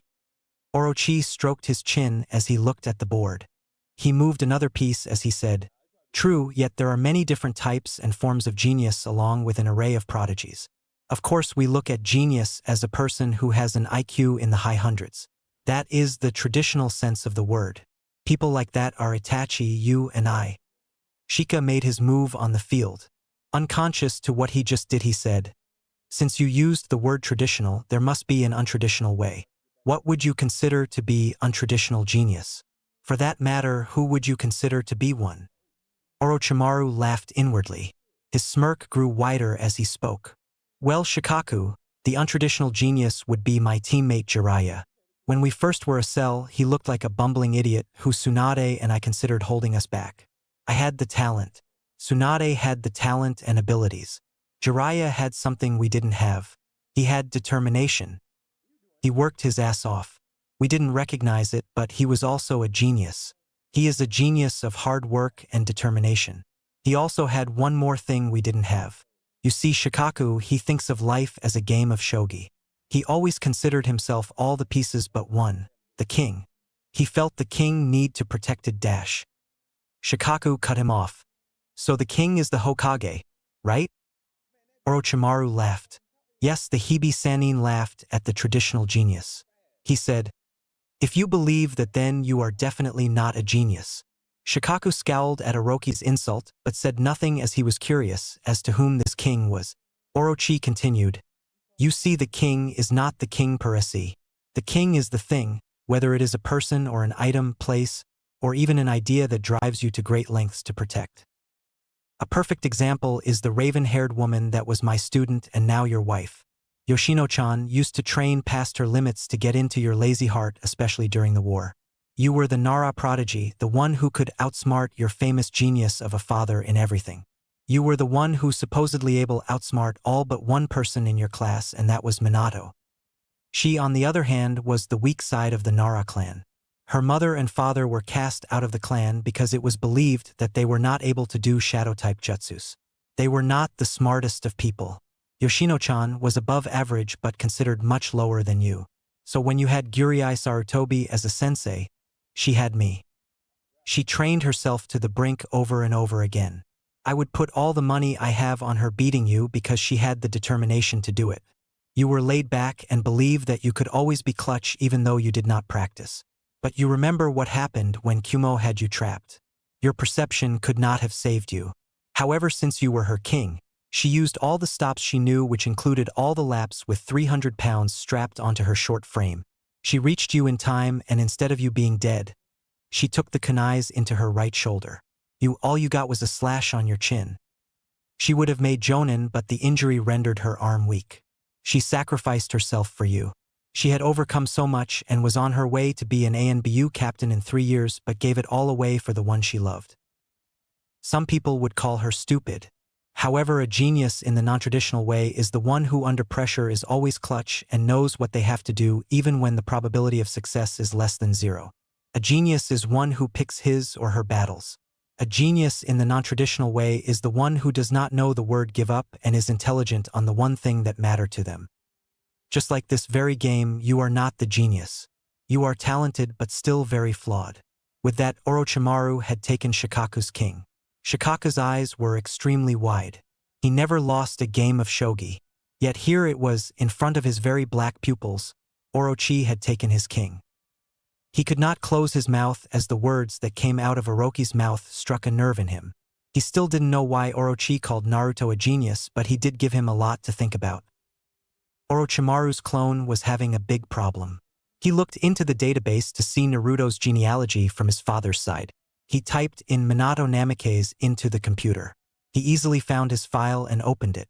The computer screen said, Name, Minato Namikaze. Age, 20. Gender, male. Parents, Aoshi and Naoki Namikaze. Color, blue. Rank, Yondaime Hokage. Status, deceased. Orochimaru's clone frowned deeply. There was something odd about Minato's file. The first inconsistency was that it said his age was 20 when in fact he would be 25. He, however, chalked that up to the fact that was how old Minato was when he died.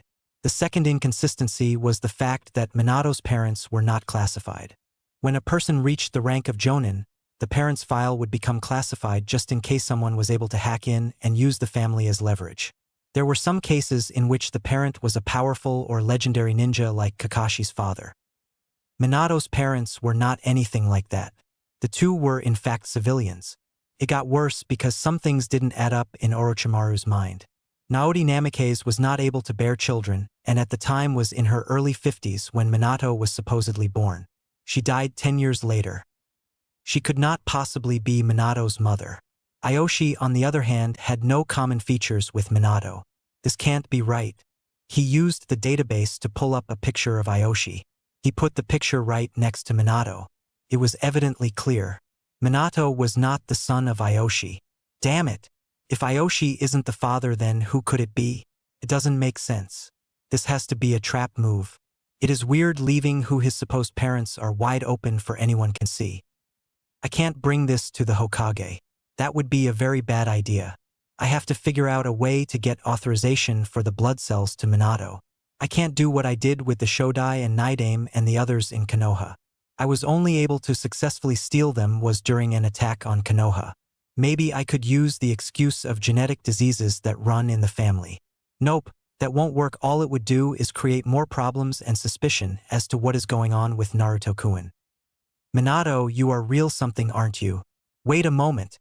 I know what I'm going to do. The question is, where did I put Naruto's original blood sample? Naruto was having fun with his new friends as they talked their own language. It must be extremely funny as Naruto, Ino, and Chuji, even Shika were laughing as if it was the funniest thing in the world. Yoshino smiled as she kept her shadow jutsu over the children. She loved children, especially seeing her Shika having fun. Her face grew a gracious smile on it.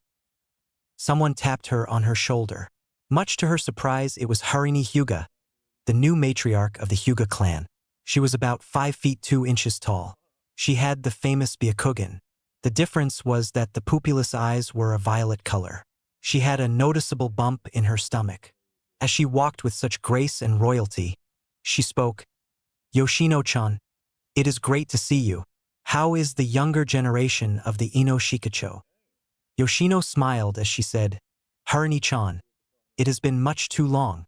They are fine, just playing with young Naruto-kun here." Harini saw the blonde-haired boy and smiled. She was not like most main house Hyugas. She was kind-hearted and, like Yoshino, loved children. Naruto was no exception. She thought that what Naruto has in him is a burden that she hopes would not kill him. Yoshino noticed her bump. Yoshino said, "How are the Hien-kun and Hinata-chan? I see that you are adding someone new into the family." Yoshino had the all-knowing smirk on her face. Harini blushed a deep red at this. She unconsciously rubbed her belly at this. She said, "Can't put one past you, can I, Yoshino-chan? I'm 3 months in. I can't believe I'm having my 3rd child." Hayashi actually has been smiling a whole lot more. You should have seen him when Hien was born. He was more of a wreck than I was. Before Hien came out, I thought he was delivering him. The two were laughing just as hard as the babies. What they didn't know was Orochi was listening in on the conversation. The Hyuga matriarch continued, "With Hinata-chan, it was so much different." His heart melted at her purple eyes. He wanted a daughter, but then it hit him. Boys will be coming at his door to court Hinata-chan in 13 or so years. His face turned to stone as he went into his study. He was in there for 3 hours. I was actually worried about him. He came out with a scroll and gave it to me. His stern look scared me as he handed it to me. When I opened it, I burst of laughing. I couldn't stop. Yoshino asked with pure curiosity written on her face, "What did it say?" Took a minute for Harini to respond. She could not for the life of her to stop laughing at poor Hayashi. When she finally caught her breath, she calmed down somewhat. She said while giggling, "Hayashi wrote as the title, 10 Simple Rules for Dating My Daughter." He had lost his mind. After I read the rules and laughed some more, all I could see was his face twitching and his hair frayed. You could even tell that his hands were shaking because of the chicken scratch handwriting. He was a total mess. They kept laughing as Naruto's little group were playing 3 a game and the dads were playing shogi. This continued until evening. Later that evening, Orochimaru with his Sannin rights was able to leave Konoha for a while. The reason the Sannin rights were invoked was because the Sannin each had their own set of spy bases. They would have to meet outside of Konoha and not in the traditional form. He had summoned Orenji to watch over Naruto as he had some things that he had to take care of. He reached the southeast border in no time. He patiently waited for someone to come. He looked at the location of the moon to tell him what time it was. Orochimaru thought angrily, "Where the hell is he? He was supposed to be here minutes ago. There better be a good explanation. The ANBU is protecting the other side tonight." In a moment, a blurry figure came into the dark night. He was a tall, slim man with dark eyes and a black beard. He wears a different flak jacket indicating he is from another village. His head was bandaged and forehead protector covered his right eye. Orochimaru scowled as he had other things to do like examining Naruto's blood sample. The man saw Orochi's eyes and grimaced. He said, Orochimaru-sama, I can explain there has been extreme tension in the borders between IWA and Kumo. I had to properly time my escape. Please forgive me. Orochi had an impassive face. He said in an apathetic tone, Don't let it happen again. The man bowed as he let Orochimaru finish speaking. So do you have the samples I asked for? It would be very bad for you if I do not get what I ask for, especially for what you are asking for in return. The man started to sweat. He could only get 2 out of the 3. Unfortunately for him, Orochimaru only had a little bit of time to finish his project. Every little delay becomes a bigger problem for the Hibi Sannin. Orochimaru's eyes became narrow as he could clearly see something was not right. The man said, Orochimaru-sama, I could only get 2 of the samples. The other one has been destroyed or relocated. Please forgive me. We desperately need another bloodline to survive. Orochimaru rolled his eyes at the man. I must disagree with your statement. You are not in need of another bloodline. In fact, you have not 1 but 2 Jinchurikis. So don't give me that. You have failed me on this mission. I guess your whole squadrons are horrible as you could not take a bloodline from the civil war in Kiri. That is absolutely shameful. They were basically asking to be taken and you couldn't get one. You guys are pathetic. However, it is understandable, your Kage is getting up there in age. The man inwardly growled as the Sannin just insulted his Kage. Unfortunately, the man had to bite his pride and bow to Orochimaru. My apologies, Orochimaru-sama. I hope you are able to forgive my insolence. Orochimaru really wanted to kill this guy. He knew the man wasn't fully sorry and that he wanted him to drop dead. However, he is a pawn to his greater plans. He said, I can forgive many people's insolence, like if the carrier gives me someone else's mail. The difference is that he is about 98% effective. You, on the other hand, are not even worth an ounce of my forgiveness. I forgive those who are usually effective about 100%. You came to me late even though I have things to do. Now you tell me you were only able to get 2 out of 3 samples, which if I'm not mistaken is 66.66667% success rate. So not only are you not punctual, but you cannot even succeed in something as easy as that, and you are a higher ranked head ninja. So forgiveness is out of the equation. You fail me again, you die. It is as simple as that. You will meet me in 5 months. Bring me the sample and you will get the Hyuga. Orochimaru did not hold back his clear disdain of the head ninja. The ninja had a deep frown as the anger welled inside of him. His palms started to bleed. The reason was his nails dug themselves into palms of his hand. One could see him shaking in anger. Orochi smirked inwardly on for it to be erased as he saw the man grow a smirk. The man said, Oh Orochimaru, I wouldn't be threatening anyone if I were you. This made Orochi's eyebrows to rise. Everything had been going according to plan, but this asshole was threatening him. A guy that could level most of this man's country. I want to see how this is going to develop. Really, for a person who cannot complete one task, you sure are talking a pretty big game. I would hope for your country's sake there are not many incompetent ninjas there. I mean, after all, you wouldn't want to fuck things up and have another war. Now do you? Orochimaru was definitely in this man's head. However, the man had grown a huge smirk on his face. You're right, Orochi. We could not possibly want the Sannin to beat us. But you do have something that we can take. I think his name is Naruto. Orochimaru's eyes narrowed. He rarely got angry, but when he did, it was cornering a rattlesnake. You were going to get hurt. Orochimaru lifted up his hand. With a swift move, 5 snakes came out of his sleeve. The 5 snakes grew as they wrapped around the man. As he tried to scream, the snakes constricted him even more. Orochimaru walked up to the head ninja. His eyes told the man he might have taken a step too far. Orochimaru pulled a kunai out of his pocket. He said with a threatening tone, You have quickly forgotten your place. I do not condone a pathetic weakling like you threatening my son. At this time, I don't give a flying fuck who told you, but I swear on your life if I find out you or any one of your people even put a hand on the boy, you will die. I'm going to give you a deterrent for your ignorance. Orochimaru showed his strength by jamming the kunai past the man's forehead protector and stabbing the man's eye. The man tried to scream, but could not say anything as the snakes made it impossible to breathe. The snakes sank their vipers into the man. He felt as if he was about to pass out. The snakes disappeared in a puff of smoke. Orochimaru said, "You will live for now with one eye. I gave you a reason to wear that stupid protector like that. Now get out of my sight, you little shit. If you fail me again, I will make you snake chow. Better yet, you will be my little experiment." The man, who was woozy and in deep pain, could only nodded. He disappeared into the shadowy trees, albeit in a painful manner. Orochi frowned as went back to his home.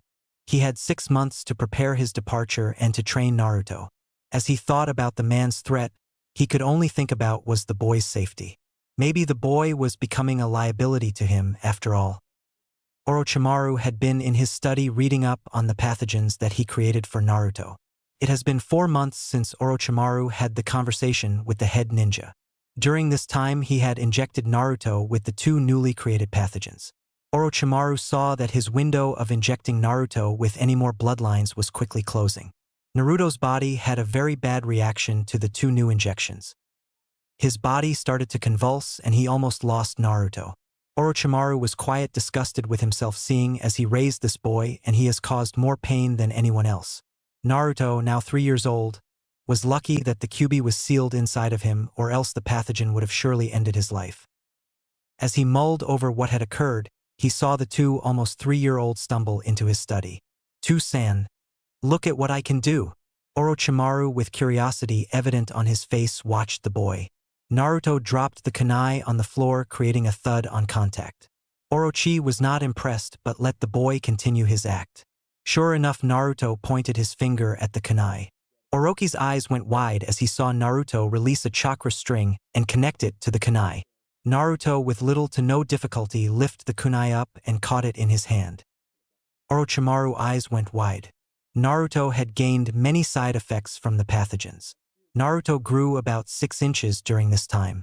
His mind was able to process to things at a rate that should be impossible for a child his age. His vocabulary, with the help of Orochimaru, is astonishing. Orochi could see that Naruto had great command of his chakra. Naruto could be a huge threat in the immediate future. Orochimaru could tell that he would be great, especially if he could effectively use the chakra strings. He pulled out a little action figure toy and gave it to the young boy.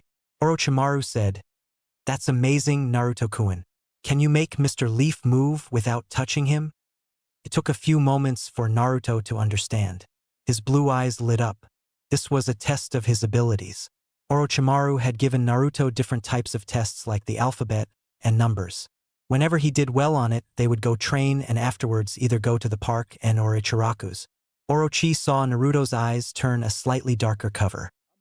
The boy saw the Mr. Leaf toy on the floor. To Naruto, it was as if the toy was edging him on. It was mocking him, and Naruto did not want to be mocked. He lifted his hand up. He concentrated his thoughts onto the figure as if it was the only thing there. With a slight grunt, not 1, not 2 but 5 chakra strings came out of Naruto's little hands. Orochi watched in fascination as Naruto's little fingers were able to conjure up these chakra strings. At this point, he didn't care if Naruto could make the toy dance. Just the mere fact he could make 5 chakra strings at the age of 2 is simply unbelievable. Naruto made it even more unbelievable when he used his control over the figure to make it dance. "I did it too, San. I was able to make Mr. Leaf dance." Orochimaru could hear the boy's enthusiasm along with pride and satisfaction in his voice. It was good to see the boy was so proud of what he had done. He smiled as he pet the boy's head. He said, "Well done, Naruto-kun. I'm so proud of you. How about I give you a treat? We're gonna go outside in the backyard. Since today is a training day for Anko, I'll bring you with us so you can learn about the elements." Naruto had the look of confusion. He didn't know what the elements were fully, but anytime he was able to learn something, he would gladly do it. Naruto nodded with enthusiasm. Naruto wanted to see his friend Anko. Orochimaru took Anko as an official apprentice last year, but she has been around him for about 3 years since he came to the academy. She comes regularly and helps take care of Naruto. Orochimaru said, "Okay, Naruto-kun, I'll send Orenji to go get her." A few minutes passed until Anko got to Orochimaru's backyard. She was about 4 feet 9 inches tall. She has brownish amber pupil-less eyes. Her hair is light purple that went down to her neck. She had her mother's necklace around her neck. She saw her sensei teaching Naruto about the elements. Now, Naruto, this is called Katan. Katan is the ability to use fire. Naruto nodded as he saw Orochimaru use a fire jutsu. It was a small fire, but Naruto was fascinated by the wavering flames of fire. He wanted to touch the fire to feel its warmth. Orochimaru slapped Naruto's hand away as Naruto's hand was a little too close to the fire. Naruto, the fire is very hot, you can burn yourself. Orochimaru scolded the boy. It wasn't the first time Naruto did something wrong and was scolded by it. He learned to not cry about it, as all the cry would do is make matters a lot worse. Anko decided to let her presence be known. Good morning, sensei and Naruto-kun. She sat down right next to Naruto and ruffled his head as she watched her sensei work. Orochi smirked slightly as the fire flickered. He said, "Good morning, Anko-chan. I was just teaching Naruto here the basic elemental wheel. Now Naruto, the element that beats fire is what?" Naruto grew a thinking look on his face. Anko whispered something into his ear. He grew a big smile on his face. He said with excitement, "Suiton." Orochimaru replied, "That's correct, Naruto, even though Ms. Mitarashi did help answer the question. It takes much more ability to create the water than to manipulate what is already available and expel it from their mouths." Anko merely pouted as she huffed. Orochi did one hand sign and said, "Suiton. Ishui. Water style, water current." He drowned out the fire with water. The fire became smoke as the water moved all around. Orochi said, "Okay, Naruto, since Anko wants to help, what is weak against?" Once again, Anko whispered something inaudible into Naruto's ears. Naruto said, "It's Raiton." Orochi chuckled at the duo. He said, "Unfortunately, the answer is actually Doton." Anko and the boy's eyes went wide. Anko asked, "Why is it Doton?" Lightning naturally would use water as a conductor to enhance its ability. It would take water at least 1.5 times the amount to overcome lightning. Orochimaru was smirking up a storm. He liked that Anko was actually thinking about her answers to Naruto. She was a perfect student, as she was willing to learn anything and could do anything with ease. He said, "You are right, but I want you to look at the Hokage mountain. The mountain is washed and cleaned with water. It takes time for water to destroy it, can soak it up and hold it for a long time. Lightning is a little different. Yes, lightning can be effective against water. However, with water, the lightning spreads. So if you create a water shield and a lightning attack comes at you instead of a direct hit, the lightning will be spread to the sides. Of course, it would break the shield, but the lightning will not hit. Think of it like this: a spark can create a fire or full-blown energy." Orochimaru saw a big puddle or water where the fire was. He did a hand sign and said, "Doton Mono Sugoi, earth release, earth shattering." Soon enough, the earth shattered around the puddle. The puddle fell through the cracks of the shattered ground. Orochi said, "You see what I mean?" Anko and Naruto nodded slowly, as the former understood much better than the latter. Orochi said, "Doton has the ability to change the strength and composition of the earth from being as hard as metal to as soft as clay, as well as manipulating their density, making them heavier or lighter. Now, since this is the case, what would be the weakness of Doton?" Anko had to think about it. That's a hard one. Doton is the earth, so what could it be? She was at a loss. However, Naruto wasn't.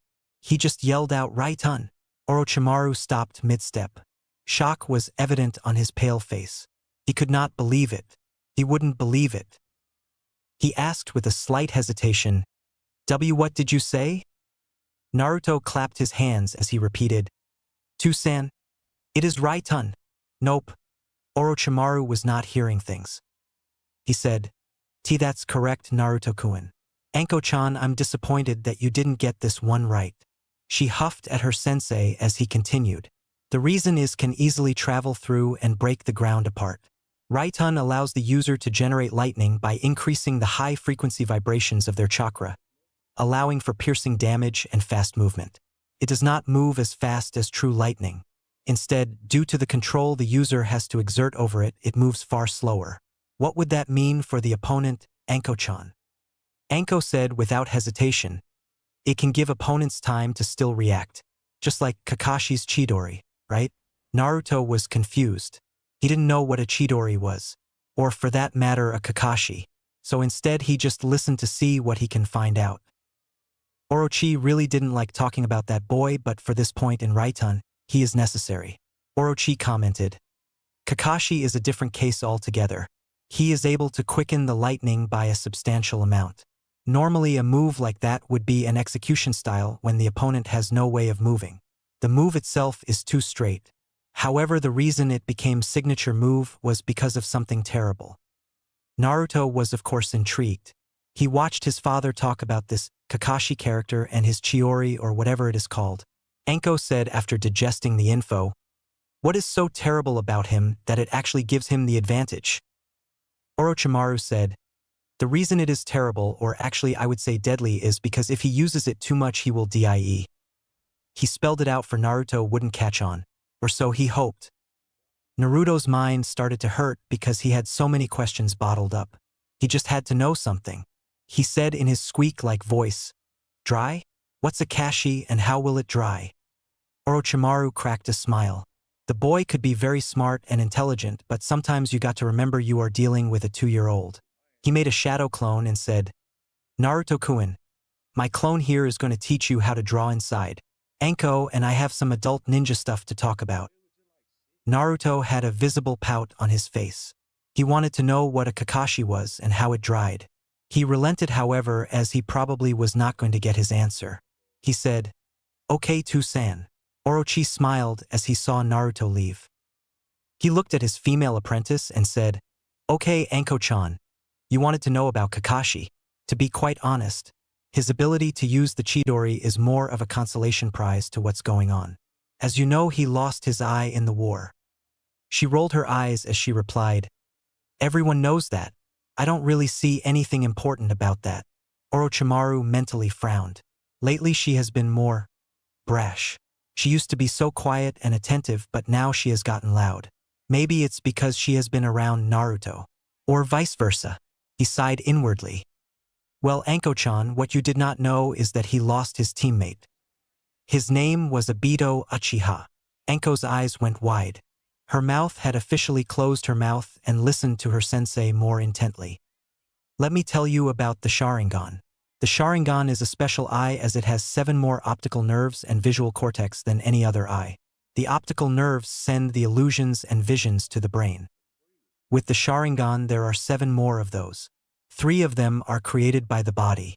The other 4 are created by the chakra of the user. With these nerves one's perception and visualization is grown 7-fold. For this to work, there are spots on the tangents and cotangents of the eyes that must connect with these nerves. The 4 chakra-induced ones do not activate until the Sharingan has been activated." Anko was surprised by this. She never knew about the extended detail of the Sharingan. Orochi continued, "From what the reports say, and that I confirmed for myself, is that Obito Uchiha had in fact activated the Sharingan before he died. He sacrificed himself and more importantly his eye to his teammates. His other teammate Rin was a great medic. She with much reluctance took Obito's eye out perfectly. She took out the nerves from each spot. The problem came when she implanted Obito's eye into Kakashi's eye socket. To do the procedure, it takes a lot of time to get it just right. With the Sharingan, it takes 3 times longer. In addition, this was during a time of war. She has done the procedure before, but this was different. She connected the wrong nerves into the wrong spots in the tangents. She didn't know about it at the time that she hooked the chakra ocular nerve into the blood tangent and the blood ocular nerve to the chakra tangent. The result is that with the chakra ocular nerve connected to the blood tangent, the Sharingan can never be deactivated. The worst part is the blood nerve being connected to the chakra tangent. Due to the fact that the Sharingan cannot be deactivated, the chakra tangent is trying to absorb the chakra from the blood nerve. In doing this, it is taking chakra away from his body. The chakra does not return once absorbed. So basically, he will die from having no chakra." Anko's eyes were wide. She thought, Orochimaru-sensei never tells everything but what changed? This is so unlike him. She said, "Sensei, why would you tell me everything? It is so unlike you." Orochimaru smirked at his apprentice. That was the Anko he knew, the smart and the inquisitive Anko. He said, Well, Anko, there is one piece of advice I will give you. A dead body tells more than a living one. Anko was deep in thought about what her sensei said. However, something felt wrong. She quickly tried to pull out a kunai from her waist bag, but it was too late. Orochi whispered in her ear, "Your body will be the perfect indicator along with the others. You will show me your true strength." His canine teeth grew into vipers as he bit the nape of Anko's neck. She started to convulse. She started to become feverish as her vision became blurry. On her neck a seal started to appear. It was almost like a tattoo. The last thing she said as Orochimaru lifted her up. Why Orochimaru-sensei? Orochi is not one for miscalculation. Miscalculation of anything could result in death. However, Orochimaru miscalculated his son's determination. Orochimaru took him inside the house, but it was only a few kilometers away from the real Orochi and Anko. As Orochi's clone was teaching him drawing techniques, Naruto's ear was twitching. His hearing was amazing as he could hear from at most 300 kilometers away. So while Naruto was drawing, he heard everything and it was buried deep into his head. No one could ever doubt how smart Orochimaru was. He knew how curious Naruto could be. Naruto had more than once been caught in Orochimaru's library. He caught Orochimaru off guard when he asked him about Fuinjutsu. Of course, he didn't say the word correctly, but Orochi knew what word he tried to say. Orochi had started to teach Naruto how to create seals by showing him how to draw. Naruto had shown great skills in drawing the seals. Orochimaru kind of hoped he would be great with seals, especially with who his parents are. Naruto had finished his drawing. Orochi had his smirk on his face. Orochi said, "Very good, Naruto. Now let's try." A month has passed and Naruto turned 3. He has grown so much in his abilities. His drawings were a few steps away from being complete. Orochimaru has been teaching Naruto how to punch and kick. Now Naruto, try this. Orochimaru did a side kick into a tree. The tree broke in half. Naruto blinked his eyes as the tree fell down. He looked incredulously at his father. "Tusan, I don't think I can dash." He pointed at the tree that was on the floor. Orochi had a small chuckle to himself. He kneeled down to the boy and patted his head. He said, "Naruto, I don't plan on you breaking the tree. That is something you could do when you're older. For now, I want you to practice the kick. I'll do it with you." He reassured the boy as the boy nodded. Naruto got into position as he counted to himself the numbers. "Ready, go. Hiya!" He kicked the tree. The tree didn't have a dent in it. Naruto was disappointed as he knew he wasn't going to dent it. But he tried and tried again, all in vain. Orochi saw that the kick was not gaining any power. He said, "Naruto, put more strength on your kicking leg, not on the back leg. Remember that leg is used to keep you up." Naruto nodded as he go into position. He put all of his concentration onto the twice as tall tree. He went for the kick with a hiya. Naruto's kick was a good one. However, his legs kept going up. His eyes went wide as he was losing balance in his back leg. Orochimaru looked at Naruto's form. He didn't expect Naruto to be like Mato guy. Even Mato had trouble with taijutsu when he was 3. Maybe if I do a mini spar with him, I could probably see what he can do. He said, "Naruto, that's good, but you put too much concentration on the kick and not the balance." Naruto nodded as he got ready to kick the tree again. "Naruto-kun, you're not going to hit the tree again. We're going to have a little competition. If you win, you can have ramen. But if I win, we get my favorite food." Orochimaru realized how to get Naruto to do things, such as sparring with his whole heart, by the offer of ramen. Was it a good thing? To Orochi, it got the job done. Naruto asked, "Tusan, what happened to Anko-chan?" Every day since her disappearance, Naruto has been asking where she went. Orochi frowned as the thought of Naruto finding out might mess everything up. He said, "Anko-chan is out on a mission by the Hokage. She should be back soon." Naruto just nodded, although he felt something nagging in the back of his head. Orochi got into the Hebe stance, as Naruto got into a miniature version of it. Orochi smiled as his adopted son tried to copy him. Orochi saw that the stance had many flaws, but that was expected. He said, "Ready, get set, Hajime." Naruto ran towards Orochimaru. He threw a punch that Orochi blocked easily. Orochi threw a soft punch to Naruto. To Naruto, however, the punch came at the speed of light. He went into a panic and ducked. He followed up with a sweep kick. Orochimaru frowned as he allowed Naruto to kick him. He didn't move an inch. He grabbed the boy by the collar. He weakly threw him to the other side. Naruto panicked too early. He needs to calm down and follow through. Let's see how he does in the second round. Naruto got up and got into stance once again. He panted as the initial fear of facing him was gone. He didn't rush this time. Instead, he picked up a kunai from the ground. He threw the kunai swiftly at the Hibi Sannin. The speed of the kunai no longer surprised the Sannin. He knew it came faster than a kid of 3 could throw. He deflected it as Naruto ran towards him. I see you're trying to distract me. Naruto threw a punch. Unfortunately for Orochimaru, Naruto put all his strength into his fist as he punched Orochimaru in his testicles. Orochimaru's eyes went wide as everything went numb. He tried to squeal, but his body went into shock as fell over, clutching his side. Naruto's eyes went wide. He won. He exclaimed, "Yes, I beat Tusan." Tusan went down to the ground. I'm getting free ramen. That was the last thing on Orochimaru's mind. Orochimaru has not been the same since that morning excursion. His hands have been constantly shaking as his hair was frayed. Naruto got his ramen at Orochimaru's expense. Right now, Orochimaru had a visitor outside of the walls of Konoha. Now, did you get the sample? Orochi asked with a slightly agitated voice. Orochimaru was not in the mood for failure. His slit eyes peered into his visitor's eye. The guy's body was visibly shaking as he felt the Hibi Sannin's killer intent rise. He said, Orochimaru-sama, I got the sample. Here it is. He pulled out a vial of liquid. He lightly placed it into the Hibi Sannin's hand. Orochimaru carefully inspected the vial. He didn't fully trust the guy, but he wasn't going to deal with him. Yet, the man breathed easier as Orochi pocketed the vial. The man said, Now how about the Uchiha and the Hyuga? I'll be here dash. No. No. What do you mean no? I got you the samples and everything and you tell me no. Who the hell do you think you are? Orochi calmly looked at the man who was basically foaming at the mouth.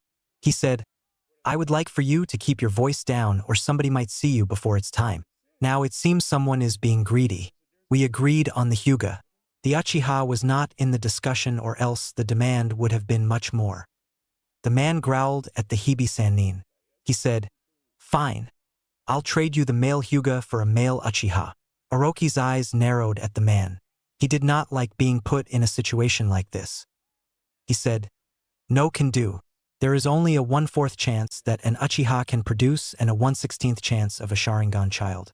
Since I did not check the genetics of any of the Uchiha children, I'm pretty damn sure that you are not going to be able to steal 4 Uchihas and a Hyuga. So I sincerely suggest that you cut your losses on the Uchiha. Now, when are you scheduled to come for this peace treaty your Kage came up with? The man had to reel himself in before he got himself killed. He said with anger lacing his words, I'll be here in 2 weeks. Orochi nodded as he said, Good, I'll see you then. With that, Orochimaru disappeared in a swirl of leaves, leaving a furious visitor to fume. A week has gone by and Orochi was a patient man. He knew what he had in his possession was another piece to his ultimate chimera. The problem was, did he want to finish it? He saw the effects of the last time, but he knew that this was the last time. He didn't waste time bartering with a certain group for their genetics. Orochi had to find and create different things for almost every member in order to get the genetics. With that in his mind, he was going to do it. He was mulling over things when a cobra poofed into existence. The cobra's full length was a few inches taller than his summoner. He is a dull gold-colored cobra. He has 5 black and yellow stripes going down his back. Orochi recognized him instantly. He said, Keo, how is the construction of the project going? The newly named Keo said, Orochimaru-sama, the building is going along smoothly. In a few years, it will be fully operational. We have many recruits helping out. It helps that they are so lively with music. You sure know how to pick them. Orochimaru grinned as his side project was working out well. That's excellent, Keo-kun. Now, how about the toy rooms? Orochi has been busy using his Sannin rights. He has been setting up toy rooms all over Hai no Kuni while the snake summons watched over Naruto. He asked the snakes to watch over his playhouses while he was in Konoha. Ko said, Orochimaru-sama, that is the reason I'm here. Someone has found toy for. Orochimaru's eyes narrowed at this. That toy room currently held his Anko-chan and others. He snarled at the cobra as he spoke. Who found it and why wasn't I told immediately? Tell me now. The cobra slightly coiled as Orochi's killing intent rose. He said, it was Konoha's ANBU. Hiruzen Sarutobi was not known as the Shinobi no Kami for nothing. He had noticed some unusual things in the village hidden in the leaves. He has not heard anything from Jiraiya in a while. The last thing he had heard was that he was following this group that are supposedly targeting S-ranked ninjas to join them. He didn't know what to believe with that, as there are only a few S-ranked ninjas in the world, himself included, and for a person or a group to actually gather them all together for one cause sounds downright impossible. However, in a ninja world where people are able to manipulate the elements, anything is possible. He was going to put that in the back of his mind for now. The other problem has been Orochimaru and Naruto. His plan was to have Naruto become a Sarutobi. However, that could not happen unless by a small minuscule chance Orochi gave up on Naruto. That was the plan anyway, for Orochi, being the perfectionist he is, to give up on an imperfect baby. Sarutobi was wrong, dead wrong. Orochi has become possibly the perfect father. That is the part that is him. No one can be the perfect father. He had to have at least dropped the boy. Naruto has been downright polite, sincere, articulate for a child his age, and overall happy.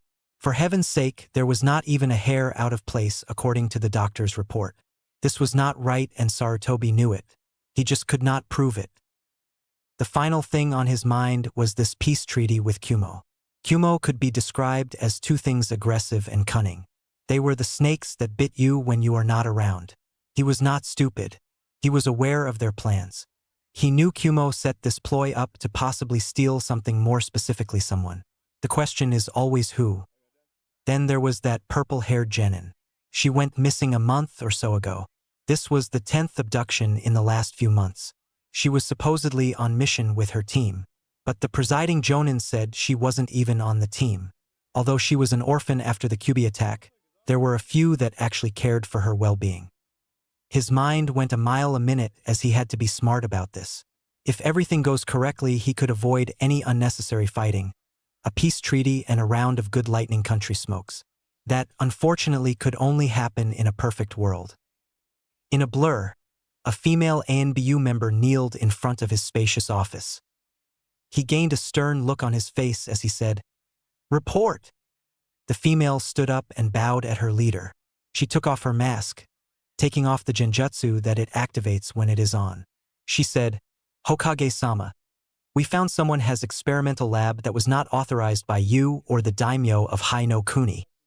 Hiruzen's eyes went wide as he quickly narrowed them. This was not something he wanted to happen at this particular time. His thoughts were grating his nerves as he looked at the woman. The female ANBU was 5 feet, 7 inches tall. She had jade green eyes. Her most prominent feature is her hair. Her hair was a bright pink that went down the middle of her back. Her figure was more athletic, with her bust being a medium B. Her face was more stoic as she watched her leader. The Sandame said in a serious tone, "What did you find in this lab? Do not leave any details out." She could feel it. The Sandame's killing intent was rising quickly. She felt like suffocating as his old weary eyes had become stern and showed the power of the old man. She kept a calm demeanor as she spoke. "Hokage-sama, my team had found 10 abducted ninjas in tubes. 9 are dead. The one who survived whatever had happened to them is the missing Genin Anko Mitarashi. She is merely unconscious." Sarutobi's eyes were grim. The 9 abducted people who died were actually the cream of the crop for the new generation. This was a major setback. Who would do this to these people? How did Anko survive? Maybe she would be the one that give them an indication of who it is. He said, "Inu Saru, Tora report." In an instant, 3 ANBU members were on kneeling in front of the Hokage and the ANBU female. The 2 to the right looked exactly the same as the mask put a genjutsu over their appearance. The first person was a little odd looking. Although he is supposed to be an ordinary ANBU, he is very noticeable. He has gravity-defying silver hair. He is about 6 feet 3 inches tall.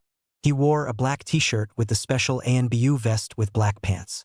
On his arm, he had the Konoha version of the ANBU symbol. Hiruzen lit up his pipe. He pushed a button under the desk. When he touched the button, a red barrier encircled the room. No sound or anything could be heard or shown outside of the barrier. He said, "On this day, we will be conducting a task force. This is an S-ranked mission. As you know, we will have a high member of Kumogakure no Sato coming to Konoha in a week's time. Kumo is a little shady because of their overly aggressive wants of bloodlines. Another problem is there was an illegal lab found. This lab has the 10 missing genin that we lost, including one Enko Mitarashi. She is the only one to have survived the ordeal. Too many variables and factors have clouded our picture. Your 4 squads are going to wash the picture's glass. Now this is how it will go. Tora, you and your squad are going to beef up the security around the borders. In addition, you are going to the clan heads and make sure that they have security on all the children and clan heirs. This will last for 3 weeks. You are going to report to the commander after you are finished.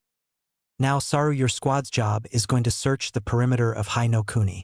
I want your squad to find all unauthorized labs around. You do not and will not enter these labs. These labs are more than likely to be booby-trapped. So if you find them, mark it down and report it to your commander so we can send the appropriate team to the location. Finally, Inu, your task is the most dangerous. Inu looked at his leader with slight confusion. He replied, Hokage-sama, what is so dangerous about this mission? My group has Karasu, Nico, Ryu, and myself. We are a pretty powerful team with great teamwork. The Sandaime took a puff of his pipe. He knew that Inu wasn't questioning his authority but merely the term he used to describe the mission. Rumor has it that this group took on 100 me by themselves. But that's just a rumor after all. Hiruzen took another puff and said, Inu, your squad will have an S-ranked recon mission. An S-ranked recon mission has only been done 3 times in the history of Konoha. The mission cannot go wrong or else someone dies. This was serious and Inu knew it. Inu became quiet as he listened to the Hokage. Now, Inu, your job is the hardest. This mission becomes a failure, not only will you but the whole squad will be charged with treason. So you must be swift and effective. Treason hit Inu and the pink-haired ANBU member hard. Inu gulped as he asked, Hokage-sama, what is the mission? The Hokage took a deep breath and sighed. He looked out into the window, seeing the Hokage mountain and children playing. He said, Inu, your job is to infiltrate and steal all evidence in the house of Orochimaru. Orochimaru nearly lost his mind. Yes, Orochimaru showed his anger for the first time in a long time. He literally threw a chair past 3 rooms, shattering the chair in pieces. The Cobra, Kekkei, cowered under a table as Orochimaru destroyed most of the furniture in the room. It took Orochimaru 20 minutes to stop destroying the furniture. He panted as his now red eyes were fixated on the Cobra. He said, How the fuck did Anbu find it and why that son of bitch is not 6 feet under? Kekkei could not breathe as he felt the killing intent of Orochimaru was suffocating him. He could barely even look the Hibi-Sannin eye to eye as he said, Orochimaru-sama, from what I was told, the group got lost after a disorientating fight and stumbled onto it. From what the snakes guarding the place said, the commander did a powerful futonjutsu that kept them preoccupied. She was able to disable all the traps with ease. I have never seen anything like that in my life. Orochi's red eyes went wide as he thought of the ANBU who could do that. It took Orochi a moment until he realized who it was. He smashed the last piece of furniture into 2 pieces, scaring Kekkei even more. He growled, That fucking bitch! Kekkei, tell the other snakes to activate all the traps. I mean all of them. The next person who comes into the lab will be 6 feet under. Now I need to give Naruto the final syringe and take care of it. Damn it to hell, Konoha is a problem and a fucking half. All they do is make things worse and fuck everything up. Especially that Haruno bitch. He didn't know how right he was. During the week, the civilians have been decorated the village as the upcoming treaty would create an alliance with Kumo. The civilians were whispering and were absolutely giddy. The thought of upcoming business brought such joy. This was not the same sentiment of the shinobi of Konoha. It wasn't all that long ago that the Third Shinobi War was still going on. Kumo was an instigator to the tension of IWA and Konoha. One of the rumors was that one of their premier Kumo Jonin actually killed the Tsukukige's older daughter, and it was said that the Yondaime Hokage did it. But that's just a rumor. They did not trust Kumo one bit. The tension grew higher as each day came closer. Danzo was of course on edge. He knows Kumo was going to do something. He had some associations with Kumo in the past. They had a falling out 20+ years ago when a trade fell through the cracks. The trade was supposed to be capturing of the Jinchuriki of Konoha in exchange for the Two Tails and Eight Tails. Kumo failed because of the future Yondaime Hokage when he was at age 8. That was embarrassing for Kumogakure. However, this did bring hope for the future shinobi in Konoha. Speaking of which, a flash appeared before Danzo. Danzo sat in his chair as his second-in-command was bowing down at him. Danzo said in his monotonous voice, "Fukushu, how is Operation Adopt going?" Operation Adopt has been in effect for 3 years. Danzo had delightedly surprised from what he has seen from it. They have gained of 700 children. 1/3 of those children have bloodlines running through their veins. These children have been growing towards the way Danzo wanted them to be. The perfect soldiers. The children were fed normal amounts of food, but their toys were actually weapons. They were taught different things including fighting and that sort, while the older children were grouped into twos and learned how to work together and how to survive with the essential teachings like cooking. Yes, Danzo's dream was coming true. Fukushu said, "Danzo-sama, everything is going on full cylinders. The little seedlings are starting to develop. There is one, however, that has developed before time. His number is 1919. He has shown great skills in the art of sumijutsu, ink techniques. He has made creatures at the tender age of 3. He had even made on come to life for a whole minute. That is extraordinary for a child, especially at 3. Hearing Fukushu's inner giddiness about this group, Danzo smiled inwardly as he said, "The new age of Rude is here." Naruto had awakened with immense pain. He never felt pain like this in his life. He screamed as his tears fell freely. He tried to get up to go to his father's room, but the pain, a surge of lightning, went through the Naruto's body. He screamed out in pain and fear, "To-san, help, please." Orochimaru did not sleep. He learned from a young age during the wars that sleep was the enemy. Orochimaru simply meditated. However, since he had Naruto with him, meditating has become even more of a problem. With his sensitive ears, he could hear Naruto's whimpers, especially when Orochi injected the pathogens into his system. He sighed as his mind wandered after injecting Naruto with that final pathogen. His ear twitched. He heard that scream only once. He quickly jumped up. The last time Naruto screamed, it was the pathogen before this one where he convulsed and almost died. He didn't know what was going on or what was going to happen. As Naruto convulsed on the floor as lightning formed around him. As the lightning went through the floor into the electrical outlets, causing the house's lights to flicker off and on, he tried to utter some coherent words, but his body stopped him. Orochi quickly tried to open the door. However, when he touched the doorknob, his body was shocked with enough volts to kill a small animal. He pulled his hand back as shocks went through his body. He gritted his teeth as he kicked the door open. What Orochimaru saw made his heart stop. There he was, Naruto the Kyuubi Jinchuriki, laying on the floor unconscious with lightning and energy flowing through him to every part of his room. As the lightning hit from one place to another, it looked like a light show that Orochi didn't want any part of. He yelled, "Naruto, are you okay? Speak to me."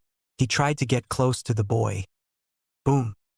A thread of blue lightning struck Orochimaru deep into his chest. Orochi was thrown back into the wall as he clutched his chest. He opened his eyes and saw Naruto convulsing as the lightning show was destroying the room. His thoughts were scrambled as the pain went through his body, from his toes all the way to his fingertips. What have done? I got to reach him, but how? I need some type of an insulator. Damn, I need some type of rubber suit. I could get the one in the lab, but it might be too late. I could throw myself up, but the pain will still be there. Wait a minute, the angular projection of the lightning never hits the floor. I got it. Orochi was not stupid. This is why he is considered one of the best shinobi alive. He did the a few hand signs and slammed his hand to the ground and said, "Kuchios no jutsu." In a puff of smoke, a snake appeared. It was 10 feet long head to tail. His was a cobalt blue with yellow stripes going along its back. He has blue and yellow slit eyes. He had a large horn on the top of his head. Orochimaru wheezed out with pain going through his lungs. "Rakaranio, I need you to conduct the lightning into your horn." The newly named Rakaranio said, "Orochimaru-sama, as much as I would love to take up all the electricity as it would be a delicious snack. ZZZP taking all of that electricity, would ZZZP kill young Naruto? That is not normal ZZZP lightning or electricity. This is not chakra ZZZP laced. I've never seen ZZZP like this before. It's like the lightning is natural ZZZP, but Naruto had somehow is bending it to his will ZZZP, but it went terribly wrong ZZZP. I can deflect the chakra enough to allow you suppress Naruto's chakra control. Once you do that ZZZP, I could absorb my snack." Orochi's eyes were wide from Rakaranio's explanation. He couldn't really comment, as did a certain hand sign. On his hands were 5 kanji symbols.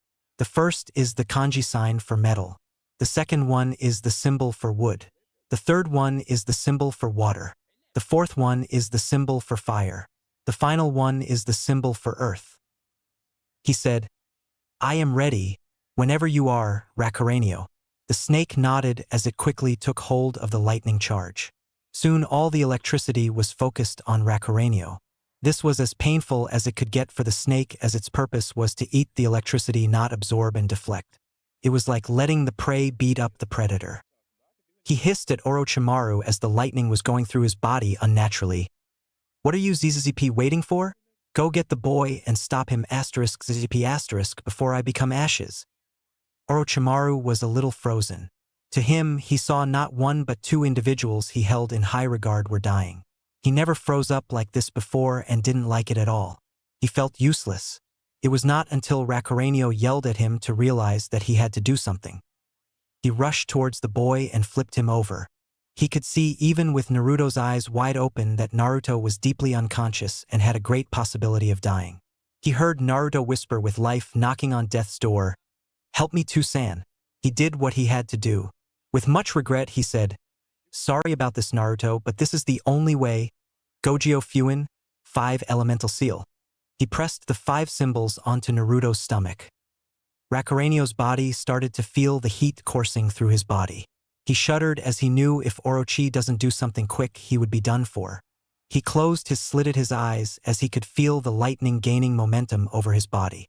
Here it was his end. He closed his eyes tighter as he waited for the kill. Nothing. He opened his eyes to see the lightning had become wild. He smirked as his body was slightly charred. He saw the lightning just waiting to be eaten as he drew the lightning sparks to himself and ate it. His body started to have a charge with a smile on his face. He licked his lips with satisfaction. He looked over to see the boy and concern washed over him. He said, "Orochi-sama, how is young ZZZP Naruto doing?" Orochi was not quiet but silent. He didn't know what to really say. Naruto has a 85% chance of living. The lightning that was surging through him did not zap all of his chakra. That in itself scared Orochimaru, as that means it has 2 explanations. The first is that Naruto has the possibility of having way too much chakra. It is possible to have more than a Chunin. That is too scary of thought that a 3-year could have that much chakra flowing through him. Yet the second thought is actually worse. Orochi didn't feel it, but he couldn't be sure that the Kyuubi's chakra is flowing through Naruto's core chakra system. If that is the case, then Naruto will become a ticking time bomb. He could even be the poster boy for what happens when abused children grow up to be. The thoughts clouded his mind as he felt something tugging on him. Rakaranio heard nothing from Orochi, so he decided to slither to the Hibi Sannin. He tugged onto his sleeve as Orochi went into a mental shock. He was still not responding, so Rakaranio took it upon himself to give Orochi a little bit of shock therapy. He bit Orochi's ankle, sending a few volts through his body. Orochi's eyes went wide as he felt the voltage go up and down his body. It was not nearly enough to kill or do permanent damage, but it still gave the Hibi Sannin a jolt. He looked down and saw Rakaranio positive and negative charged vipers still out. Rakaranio said to the Hibi Sannin as he retracted his vipers, Are you okay, Orochimaru-sama? You zoned out ZZZP on me less than a few moments ZZZP after the battle. Orochi looked at the snake with his yellow weary eyes. The snake felt empathy for the man as he sighed. Orochi said with a dead tone, "None of this should have happened, Rakurenio. The plan had been to build this boy up, and then I could simply take his body. But it went wrong. Everything went fucking wrong." The frustration has caught up with Orochimaru, and Rakurenio knew it. Although Rakurenio is young in summon years, he has been with Orochimaru for 20 years. Rakurenio has been through it all with Orochimaru. He said in a calm voice, "Orochi-sama, you don't get it. Of course this plan was going to have setbacks that would cripple it. Personally, I thought the plan would fail because of the fact that most people would have died with one bloodline reaction. Naruto is truly remarkable in that aspect. Now the other aspect is what has been the human aspect. What has been lost on you is love. Ever since what happened to Ophelia Dash. Don't you bring her into this." Orochi snarled as his fists shook from visible Rakurenio anger. Rakurenio was not afraid of Orochi by any means. He had nerves of titanium. He was calm as he spoke. "Orochi, don't be so zippy haste. This is about 35% about ZZZP Ophelia. In fact, that is why you came up with this ZZZP concoction of a plan. You know ZZZP it and I know it. Ever since the incident ZZZP you have lost the ability to love. You have become cold, and that's coming from a ZZZP cold-blooded summon. You have always been manipulative ZZZP, I'll give you that, but the scientific degrading of human life has become ZZZP appalling. You are experimenting with people's ZZZP lives. Naruto is a different case ZZZP altogether. You raised him like he was your very own. He has a personality that is like a ZZZP magnetic attraction. He has something about him that brings people, animals, ZZZP even summons to him. He even melted your heart. So tell me, did you plan ZZZP on that? Naruto was the X factor. Orochi was not calmed by this, as Rakurenio was right. He didn't calculate Naruto the human factor. That was one variable that has quite possibly destroyed his plans. He said with venom getting stronger with each passing word. "So Rakurenio, if this is the case, then what does Ophelia have to do with it? You are just as bad as the others. Everyone always wants to bring up things that do not need to be there." Rakurenio was not surprised by Orochi's demeanor. His ice-cold demeanor was cracking, and he needed to push it just a little further. "Orochi, you don't remember ZZZP, do you? You forgot what your inspiration for this whole plan was. Your plan is to be all-powerful and immortal. That's true. However, you wanted to be immortal to keep researching Dash. Shut up. Just shut up. I don't need this right now. If you want to help things, then help me bring Naruto into the chamber. I'm going to conduct a series of tests on the boy to see how his body is holding up. We will not discuss this ever again. Do you understand, Rakurenio?" Rakurenio looked at the mentally weakened Orochimaru with pity. He couldn't get him to break yet, but this is an excellent start. He thought, with all those scars in his soul, he needs to have closure. Wait a minute. Talking about scars, that energy should have at least gave Naruto a dozen wounds. Yet he doesn't have a single scratch on him.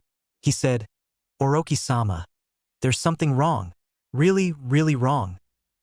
Orochi really didn't want to talk yet. He needed to know if there is anything wrong. He sneered, "What is wrong now, Rakurenio?" Rakurenio rolled his eyes at Orochimaru. The Hibi-Sannin was not in the mood, but Rakurenio didn't care. He knew this was more important than Orochimaru's mental disarray. He said, "Orochi-sama, the energy that was emitted by Naruto is quite troublesome. You see, although Naruto's body was emitting it, he had no such control. This means it is on its own." Orochimaru nodded at this but really didn't see any problem other than lack of control. He asked quizzically, "Okay, so he couldn't control the lightning. I didn't expect him to, but what does have to do with anything?" Rakurenio knew that Orochi was not catching on, so he replied, "Think about it. What happens when lightning hits metal or even a tree? The lightning would leave scorch marks. Now look at the walls, there are scorch marks all over the place. Along with that, have you ever seen a light bulb that is blown because of too much voltage? Dash." Orochimaru snapped, "What's the point? You're not making any sense." Orochi was still not understanding what the blue and yellow snake was talking about. The snake sighed as he continued, Orochi, you gotta think. If Naruto's body couldn't control the lightning, then why the hell does he not have any scorch marks or burns anywhere on his body? He didn't have any cuts or anything like that. Orochi stopped in mid-stride as his eyes went wide. He could only utter, "Oh my Kami." The rest of the night was calm for Orochi. Orochi was still in his lab watching the young boy with a mask on floating in a tube with a green liquid. It seems that the boy is in a medically induced state of unconsciousness. He already determined that Naruto was going to be in there for a week's time. As Naruto floated, Rakurenio decided to watch as he, like most of the snake summons, have grown attached to the boy. The only one who doesn't like him all that much was Manda, but didn't like almost anyone. He barely tolerates Orochimaru. This boy has caused a conflict of interest. The snakes considered Naruto the next heir of the snake summons. He would be the perfect candidate. He was fun and looked naturally harmless, but he is high deceptive and will catch anyone off guard. He is actually quite the charmer. Rakurenio sighed as he saw the possible catalyst to the restoration of separation of the summons. Floating in the green tube, there has been a resistance brewing among the snake summons. Manda and his followers have become darker in their way of thinking and actions. They have started to go the old way of thinking, making the snake summons look like evil, deceptive creatures that represent all that is wrong with the world. This is causing a rift in their world, and they hope he can fix it. He could only sigh as he looked at Summoner. He asked, Orochimaru-sama, what are the tests indicating? Orochimaru had been conducting tests since the event. Naruto's diagnostics were showing normal numbers. His bones were perfectly intact. In fact, they were stronger. It was normal as he was still growing for his bones to be sturdy. However, his bone development increased dramatically. It was worrisome, but Orochi had to keep calm. He said, Rakurenio, there are a lot of abnormalities with the boy. Some of these abnormalities have been here since the beginning, like having perfect vision, mind capacity, being able to hear a mile away, his ability to sniff out anything, even his chakra levels. Tonight his tests showed even more abnormalities. His bones are much denser than before, his body is more flexible, his chakra control is almost pinpoint without training it, and the biggest abnormality is the rapid regeneration. Rapid regeneration is a double-edged sword. Cells naturally regenerate, but not this quickly. It basically like layaway. With rapid regeneration, one cell's come back almost as quickly as that cell left. However, because of how quick he regenerates, he is killing the cell's life at a much quicker rate. So for example, if hypothetically his lifespan originally was 80 years, if he keeps regenerating at this rate, it could cut it down to 60 years. That is a 20-year drop-off. But Naruto's genealogy has changed that possibly. The Uzumakis live long lives. Some Uzumakis have reached the age of 160. With that being the case, losing 20 years would mean he could live up to 140 years. That is the best-case scenario with the 20-year problem. The second problem deals with what I injected into him. It is the Mokuton genes. The genes slow down the cell's life almost to a crawl. This is done by the force of nature's chakra. That particular chakra can overtake the cells and keeps it going. What is interesting is that Naruto should not be able to naturally gain this ability unless he is a direct descendant of the Shodai. This is quite interesting. As Orochimaru was rambling to himself, Rakurenio was skeptical about the Mokuton. He asked, Orochimaru-sama, can you explain how you can tell that from Naruto being in a tube? It doesn't make much sense. Orochi saw the skepticism on Rakurenio's face. It was natural, as anyone could throw out different terminology, and it doesn't make much sense. Orochi pulled out Naruto's lab results and showed it to him. He said, you see, I took a sample of Naruto's blood. I tested it by putting a drop under the microscope. When compared to not 1 but 1,000 samples, I was able to tell how much oxygen and other things are in the cell. As to the nature's chakra, I was able to place some into a few cells not of Naruto's. With the variety of the samples, I was able to conclude that nature chakra can make a cell to live up to 400 years. That is, of course, without a person getting injured. So along with Naruto's genes and nature's chakra, the rapid regeneration becomes a plus, then a minus. Rakurenio could only blink at this scientist. He didn't understand the explanation, and at this point he didn't want to. He said, okay, Orochimaru-sama, if you say ZZZP so, I don't get ZZZP how you got this, but ZZZP, as long as Naruto is fine, then everything is swell. In a matter of seconds, Rakaranio disappeared in a puff of smoke. Orochimaru knew that Rakaranio was extremely tired and was going to pop at any moment. When he left, however, Orochimaru, for the first time since gaining custody of Naruto, that he felt alone. The overwhelming sadness and depression had caught him. He bowed his head. If one looked close enough, he or she could see a few droplets fall from his pale white face. He mumbled as sleep overcame him, "Ophelia." For days have passed and Orochimaru has not been the same. He had started to become mentally unstable since Naruto was in the tube, Ophelia came back to mind, and his departure from Konoha. In addition, Orochimaru had a problem and a half. As he looked around at the ever-growing tension, he realized today was the day of the Konoha Treaty. He sighed loudly as he got up from his lab chair and tapped the tube with Naruto in it. He knew these would be the memories he will remember forever. It didn't matter if Naruto wasn't his biological son or not, will always be his son. With that resolve, Orochi went into his library. He was going to make sure Naruto would not stop learning even when he was gone. My son is going to be the best, I'll be damned if any tries to stop him. Other than me, of course. Kukuku. It's time, Inu thought to himself. His squad had hidden themselves in trees near the house of Orochimaru. He sighed as this was not the mission he particularly liked. But if the Sandaime wanted him to do it, then he will. He whispered to Nico, "What do you see in Orochimaru's house?"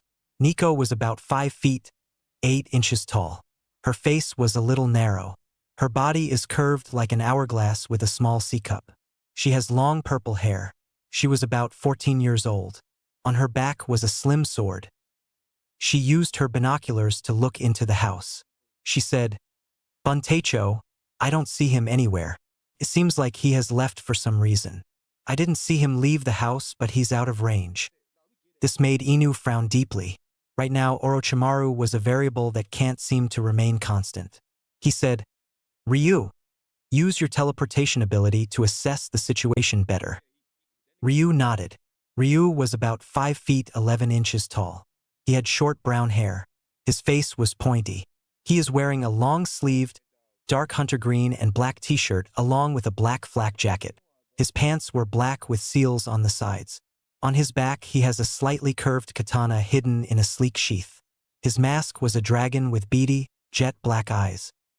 In an instant he disappeared into thin air. This is why Inu liked this group. Their abilities worked so well with each other. He smirked under his mask as he watched Ryu dart from each side of the house. He returned in a few seconds. He said, "Buntecho, there is no indication of Orochimaru. It seems that you chose the right day to do this. It seems like there is an entrance at the southeast side." Inu nodded as he analyzed the information. He did not like putting his team in a situation where there are too many variables. He sighed as he analyzed the house carefully. Sure, he and his team were going to in the southeast side, it was still problematic if caught. He said, "Karasu, I want you to put a rotating genjutsu around the southeast entrance. If necessary, you could put a third layer." Karasu is about 5 feet, 6 inches tall. He has black hair that hung near his cheeks to frame his face and kept the rest of it in a ponytail. He wears a black and gray armor, metal arm guards and gloves, ninja sandals with spikes, 3 ninja pouches on their back waist. He has a black long sleeve shirt on that covers his Konoha spiral tattoo. He has jet black eyes. His mask is a weasel. Karasu closed his eyes as he said, "Buntecho, do you think that he could possibly set up this backdoor entrance for intruders? It seems extremely suspicious that he has another entrance other than the front door and the back door." Inu's eyes went wide. He face-palmed as he felt stupid. Karasu was right. How could he forget about the aspect of traps? He sighed as he no other choice. The Sandaime was going to nail Kumo and Orochimaru today. He just needed the proof. He sighed as he said, "Karasu's right. How do we know? Well, we are going to have to see for ourselves. Let's go." With that, the ANBU squad embarked on the quest into Orochimaru's house. "Hi Shikuin, brighten up. Today's Hinata's 3rd birthday," Harini said to her husband as he sighed. Yes, it just so happened to be Hinata Hyuga's birthday. He had become stoic after 3 years of hearing from Shinobi Council to civilian council members, hell even the Hyuga Council members, about arranging a marriage to his little daughter. Even one was so bold as to demand his signature to wed her. Well, that particular gentleman has not been seen in Hai no Kuni since then, or for that matter anywhere else. He rubbed his temples as his pregnant wife draped her slender arms over his shoulders around his neck. Harini kissed him softly on the cheek as he sighed. He smiled slightly as he saw his little girl growing up. Harini-chan, you know it's hard to believe that Hinata-chan is 3 years old already. I could have sworn that I would have lost my mind by the time she turned 3. He joked wryly. She giggled at her husband's dry joke. She slapped him slightly on his arm. She said, "Hayashikuin, you can't go crazy as long as I'm here." He smirked as he hugged his impregnate wife closer to him. He said, "It's hard to believe that Hien-kun is 9 years old and is a genin already. He is the pride of the Hyuga clan." She giggled slightly as Hayashi was proclaiming that his son was the best of the new crop. She said, "Hayashi-kun, Hisashi-kun's son. Niji has been shown to be very adept to gentle fist." Hayashi scoffed at his wife as he laughed. He said, "Hisashi's son is a weak, just like his daddy. He should kiss Hein's feet for that matter." She laughed at her husband's arrogance. She said, "I hope he doesn't get a big head like you did when you graduated with Minato-sama." The normally conservative Hayashi became flustered. That particular class was considered the best crop of ninjas to exist since the time of the Sandaime and Danzos. The class contained Minato Namikaze, Fugaku Uchiha, Hayashi Hyuga, Hisashi Hyuga, Harini Hyuga, Shikaku Nara, Choza Akimichi, Inoichi Yamanaka, Yoshino Nara, Kushina Uzumaki, and Tsum Inazuka. During that time, each student in the class graduated at the age of 10. This particular class made the Rookie of the Year award so prominent. It was a 4-way battle between Minato, Kushina, Fugaku, and of course Hayashi. At the end, it became a draw between Minato, Hayashi, and Kushina. They decided that this would be the first time that there would be a triumvirate for the title. Minato became the leader of Squad 7 under the tutelage of Jiraiya. Hayashi became the leader of Team 8 under the tutelage of Tsukumo Hitaki. Kushina became the leader of Team 6 under the tutelage of Tsunade. He smiled at the memories of the rowdy Tsum, the quiet Minato, the loud-mouthed Kushina, the red-faced shy girl who kept touching her fingers together, also known as his wife. He said, "You know, beautiful, we were pretty amazing in our day. I think this generation is going to be good this year." She kissed him on the cheek as she let out a joyous sigh. She said, "Who knows? They might be better than us. Now, Hayashi-kun, it's time to actually get out of this bed and get ready for the party." Hayashi laughed as his wife giggled. He said, "You know what, Harini-chan? I love you and the kids. I don't think anything can ruin an amazing day like this." Unfortunately, Hayashi didn't know how wrong he was. The man of the hour had finally arrived. As he signed his name onto the sign-in sheet, one of the ninja guards alerted the Hokage and councils of his arrival. The ninja guard read the man's name. His eyes narrowed. This was the same man that basically ended his ninja career. The man said to the guard, "I remember you. Yeah, you're Hitoshi. How is that spine of yours?" He sneered at the man as 4 members of the ANBU landed around the man. The man put his hands up as the ANBU members searched him from head to toe. As they searched for weapons and other destructive tools, they did not realize his most destructive tool was his mind. Hidonis was a deceitful human being and an extremely powerful politician. When he used to be an active ninja, he had become 1 step away from being the Raikage. But he digressed. After the pat-down, the main ANBU said, "Hitonis Dano, before the festivities can begin, the Shinobi Council would like to begin the meeting now. Then afterwards you can have the celebrations." Hidonis nodded as he was escorted to the Hokage Tower. He turned his head back to the guard. With a sinister grin, he said, "Hitoshi-san, I hope that Kumo can have Konoha's backing after this." Before Hitoshi could move, NBU disappeared in a swirl of leaves, leaving the man to brew with hatred. Orochimaru was dressed in his formal robe. He sighed as he hated formal attire, especially when it had the Hibi Sannin seal on the back. It went against the style of the snake. As he looked in the mirror, he could feel a ghost-like feeling running up his spine. He sighed as he thought about the boy who became his adopted son. He knew he was about to leave him to the wolves and savages of Konoha. He wanted to take Naruto with him, but it had way too many risks involved. Orochimaru-sama, we have checked on Naruto-kun, a familiar voice said. His voice sounded sullen. Orochimaru turned to see Naruto's bestest friend, as Naruto would call him. Orochimaru could see it in the snake's eye. It was cold. It was anger. It was disappointment. He said, Orenji, what is his condition? Orenji's neck snapped up. His slit eyes became even narrower. He hissed as he said, other than being in a tube with green liquid, he is nice and dandy. His stats are fine. He should be able to come out of there tonight. Orochi scowled at Orenji's tone but disregarded it for now. He said, good, now I have one more task. I need you to guard Naruto today. Hidonis has arrived from Kumogakure and I have to represent the 3 Sannin. The orange snake rolled his eyes as hissed something under his breath. He silently slid his way back to Naruto. Orochi's anger tripled as he balled his fists tightly. He didn't need this attitude of Orenji to know that he messed up. With the thought of Ophelia and Naruto fresh into his mind, he punched the 6-foot dressing mirror. As it shattered, Orochi noticed the facade that he portrayed freely fall to the ground. Here it was, the Hibi Sannin, the great inventor, one of the greatest tag team member, was alone and broken. With this last thought, he disappeared into a swirl of leaves. Orenji slithered to the tube that contained Naruto. Unbeknownst to Orochi, a large amount of the group had started to rebel from Orochi and the contract. The upcoming war between Manda and his brother Yamada was growing. Most of the snakes are actually on Yamada's side. They want Naruto as the new summoner. Orenji's mission is to watch over him in secret. He will be his unofficial guardian. He was given the command that if Orochi even tries something on Naruto anymore, he was given the right to strike and subdue the man. If it comes to a lethal battle, he was given the green light to take him out. Orenji sighed as he watched the boy floating with the simple thought going through his mind. Naruto. It took a few moments until the greatest peace treaty of all time to occur. The Shinobi Council wasn't as thrilled as the civilians outside were. The Hokage, Hidonis, and the Shinobi Council were escorted to the guest conference room of the Hokage Tower. As they were all seated in the conference, the Hokage gave Hidonis a pipe and lit it for him.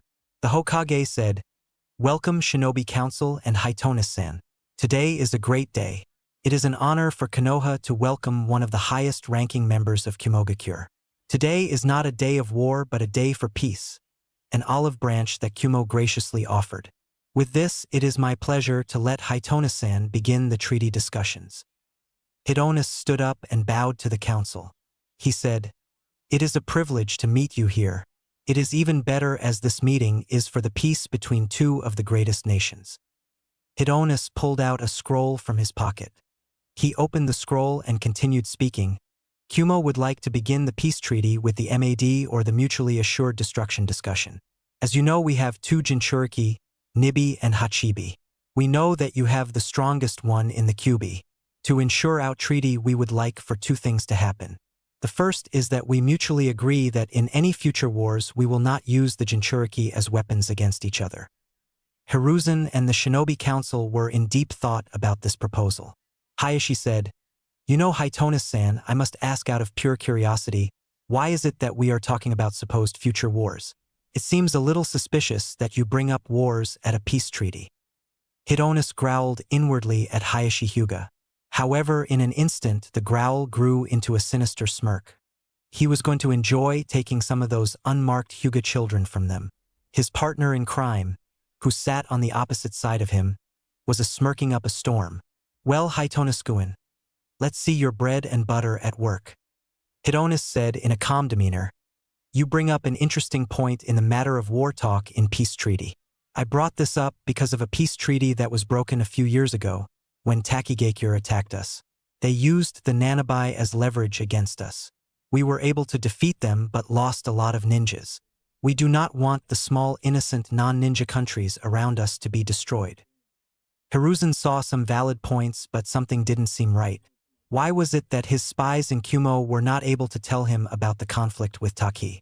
In fact, none of his countries knew other than Kumo and Taki. Hiruzen said, Hitona-san, it has occurred to me that no one has heard any incidents about Taki attacking Kumogakure. For the members of Taki to even summon Nanabai, many countries would be able to feel that power. Hitona's eyes went wide for the briefest of seconds. This went unnoticed except for 4 people: Hayashi, Fugaku, Hiruzen, and Orochimaru. He said, well, Hokage Dano, they did not release the Nanabai but merely the Jinchuriki. Hiruzen could see what the man was implying and saw Orochi looking a tad bit angry at the implication. Orochi, in his ever-calm voice, said, so Hitona-san, are you implying that a Jinchuriki is not a human? I mean, maybe one day your child might become a Jinchuriki. Would that mean that he or she is not a human? Would that mean that since your spawn is a Jinchuriki that makes you or wife a human being? If not, then do not treat them like spawns. Hidonis was taken aback to this. He heard the laced irritation and anger in Orochi's voice. He had to watch himself or else the whole plan might go to hell. At Orochimaru's house, the ANBU squad was at the door. Inu said, Cat, do you have any way of opening this door? I would do it the old-fashioned way, but it would be too much of a liability. Nico nodded at his way of thinking. She pulled something out of her hair. It looked like a regular hair clip, but when she touched the small butterfly icon on the clip, it changed into a key-like object. She put it in the keyhole. With a press of the butterfly icon, she unlocked it. Inu blinked as he asked sarcastically, do I even want to know what that is? She smirked as she chirped, it's a girl thing. Their captain just rolled his eyes. His keen sense of smell told him not to move just yet. He said, guys, do you smell that? It smells like there is a poisonous gas behind the door. Ryu, use your futon to clear out the poison gas. I'll kick the door open while you use your jutsu. Ryu nodded as he started to do 5 quick hands. Inu whispered, ready? Get set now? In an instant, he kicked the door, releasing a purple and yellow gas. The others quickly jumped out of the way as Ryu said, futon, kahaku, wind release, thin air. Unfortunately for Ryu, the gas got to him a split second before the move was used. Inu saw that the gas disappeared, but Ryu was on the ground. Inu cursed as he and his team circled around Ryu. Inu checked his pulse and saw a faint pulse. He said with an edge to his voice, Nico, create a Kagebushin and bring Ryu to the hospital ASAP. He has a low heartbeat and doesn't have oxygen going through. She nodded vigorously as her shadow cloned to Ryu to the hospital in a swirl of leaves. He sighed as he didn't like where this mission was going already. Karasu said, Buntecho, what's the plan action of action? Karasasu had been in the ANBU for a few years and had earned his stripes. He became second in command of this squad by the request of Inu. He noticed that Inu stood a little straighter as Inu walked past him. He said in a serious voice, we're going to investigate the house of Orochimaru. Orochimaru's basement was actually his lab. He broke his basement into 2 different sections. The first was nicely furnished with a fireplace, bed, and the works. The second side, however, was different. It was cold, dark gray, with a murky demeanor. Inu never seen anything like it. Upon further inspection, Inu saw vials of different shapes and colors, beakers, different high-tech machinery, even a stove. Nico whispered, what the hell is this place? Inu nodded with a grim look on his face. He said as they got in closer with fear going up their spines, Nico-kan, I believe we are going to find out more about Orochimaru than we really want to. Nico, go east and look for anything that seems suspicious or of great importance. Karasu, you are to look west. I'm pretty sure he has files over there. When I used to shadow him, I noticed that he used to put the file to the right. I'm going to go straight. Guys, this is serious. We have already lost Ryu for the rest of the mission. This is the most dangerous part. Remember the rule. Be alarmed, be armed. They both replied, hi. Nico and Karasu went there respectively as Inu walked forward. Inu, being honest with himself, was gravely afraid of what he might see. From what he had heard from ANBU member Saru, they found some labs that were absolutely disgusting. There were molding and decaying human bodies, half-eaten rats, even a human body with a tail. Inu had to stop there as he was getting sick. He stopped his train of thought only to look up. He took a step back and fell. He barely whispered, oh my Kami, no. There he was, Naruto Uzumaki floating in a green water tube. A voice echoed off the wall. So you are the one opened the basement door and invaded his house. The treaty went well for both sides. Konoha was able to wiggle a few moves in which Kumo would have to admit to and pay for the situation that happened with Kushina. In addition, they will send over 1/4 of their lightning jutsus and kinjitsus. Konoha would give up 1/16 amount of fire jutsus to Kumo. Each side will come to the other's aid even in border patrol. All that needs to be done is Hidonis going back to the rakeage and him signing it or ratifying it. Right now Hidonis was at the parade of his and Kumo's honor. Meanwhile, his partner Orochimaru had more pressing matters. He was completing his part of the deal, getting a Hyuga. Orochi was smart. That was always known, but today he felt smarter than normal. He was invited to Hinata Hyuga's 3rd birthday celebration. He saw the Akimichi, Nara, Yamanaka, Uchiha, Sarutobi, Inuzuka, and Aburame clan leaders and their immediate family. He also saw a few financially powerful civilians. He smirked as he watched the children play with each other and the adults conversing with each other with sake. Before the party started, he spiked the drinks with his special liquid he had been working on. This liquid is his genjutsu in a bottle. The drink, when mixed with alcohol, gives the drinker a sense of obliviousness. This would dim the Hyuga's 359-degree vision, while making the Uchiha's Sharingan very cloudy. In addition, this concoction dimmed the buzzing Aburame bugs, while dimming the Inuzuka's senses. Oh, those poor people keep drinking without thinking about what's in the drink. Ooh, that rhymes. Well, in a few minutes, they'll be out of commission. The 2 Kagebushin should be able to do a switcheroo with the Hyuga princess. Yup. Orochimaru's plan was put into action as he went to chat with the leaders with his red fruit punch. Inu had finally freaked out. He saw Naruto floating in a tube and the echoing voice was really getting to him. He heard something slither towards him. It was an orange snake. It scared him as the snake was coming closer to him. Inu pulled a kunai out of his pocket and threw it at him. The kunai coming out of his hand was about 95 mph. However, right in front of his eyes, the orange snake snagged the kunai out of the air with his tail. The snake then flicked it into a wall as Inu's eyes became wider. Orenji looked deep into the eyes of Inu. The serious look of the orange snake sent chills through Inu's body. Orenji asked, "Now Enbusen, I must ask, how did you get in here? Better yet, why are you even here?" Inu was scared out of his wits. Not many people knows that Inu hates snakes. When he was about 5, a poisonous snake bit him and he was hospitalized for 3 months. He asked, What are you doing here, snake team?" The orange snake simple snapped his tail in a whip-like snap. He said as he peered into Inu's eyes, "You know, Anbu-sen, it is not polite to not tell someone your name. That is entirely my fault, however, for which I am sorry. My name Anbu-san is Orenji. I can sense the fear of snakes rolling off like a rock on a hill. Since you are a scared chicken, I'm gonna ask you again. Why are you here and how did you get in here?" Inu tried to muster up some courage after that chicken insult. "Well, Orenji-san, I'm here to put your master in jail for what he has done to many people, especially Naruto-kun." Orenji chuckled at the silver-head ANBU member. He said, "You know, Anbu-san, I would hope that you never get into politics. You are straightforward but a little too straight. But that is irrelevant at this point in time. So Anbu-san, do you honestly think you can go and get past me without dying?" Inu gulped as he nodded. Orenji smirked as he said, "Good. Even though I can basically eat the fear you emitting, I can see some strength coming through. Now as to what I can do to you or for you is a huge question. Sad to say, my supposed master has done some horrific things and more than likely tarnished the Hebe name." The snake slithered away from the ANBU member and went to the tube containing the Jinchuriki. Inu watched in awe as the snake used his tail to put in the password to release the green water. As soon as the liquid was out, Orenji opened the hatchet, letting Naruto fall onto his back. He slithered towards the ANBU member and gave him the boy. He said, "Since you are here to catch and whatnot, I want you to get Naruto out here and give him to the Hokage.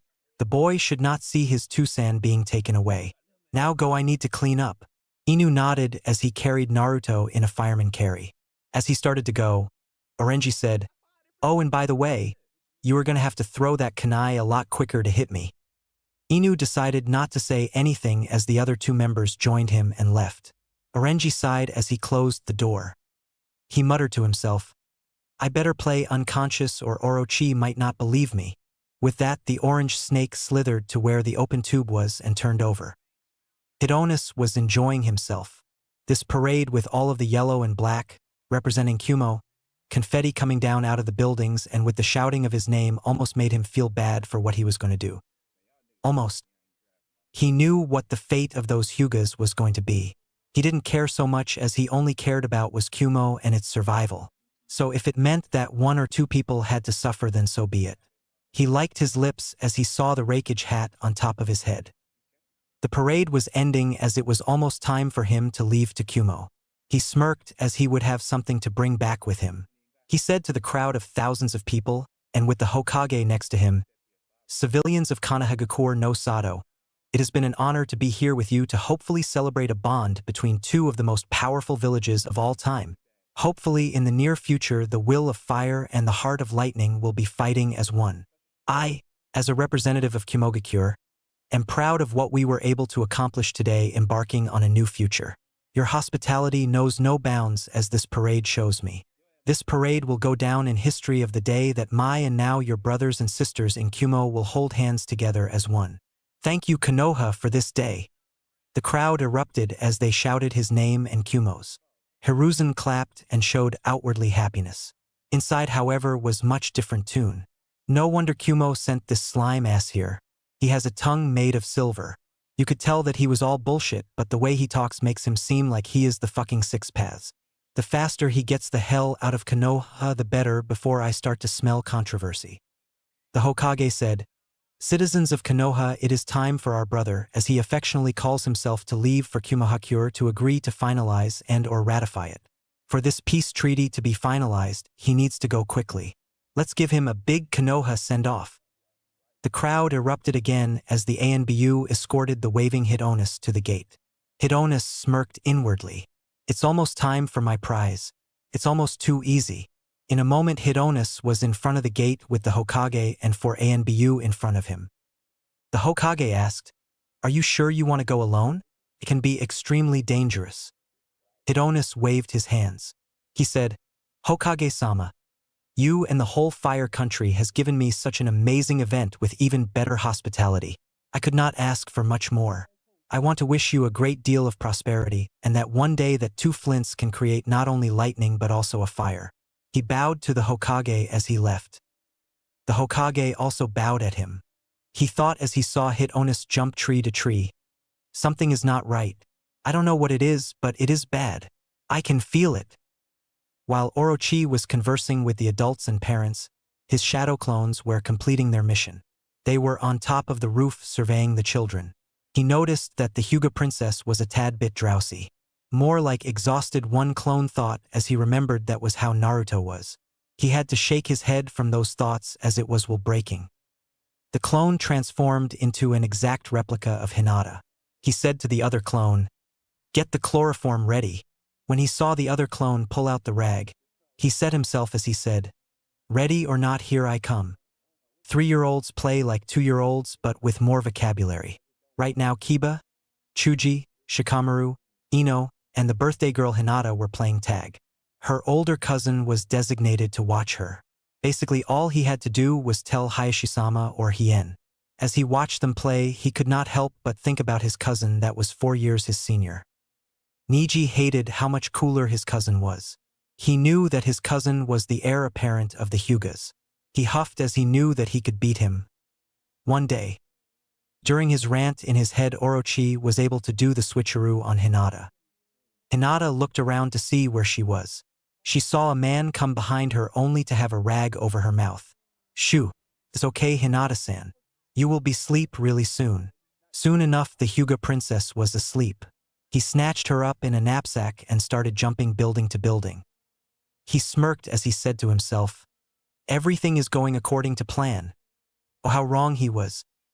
Hien was outside in the luxurious backyard that was hosting his sister's birthday party.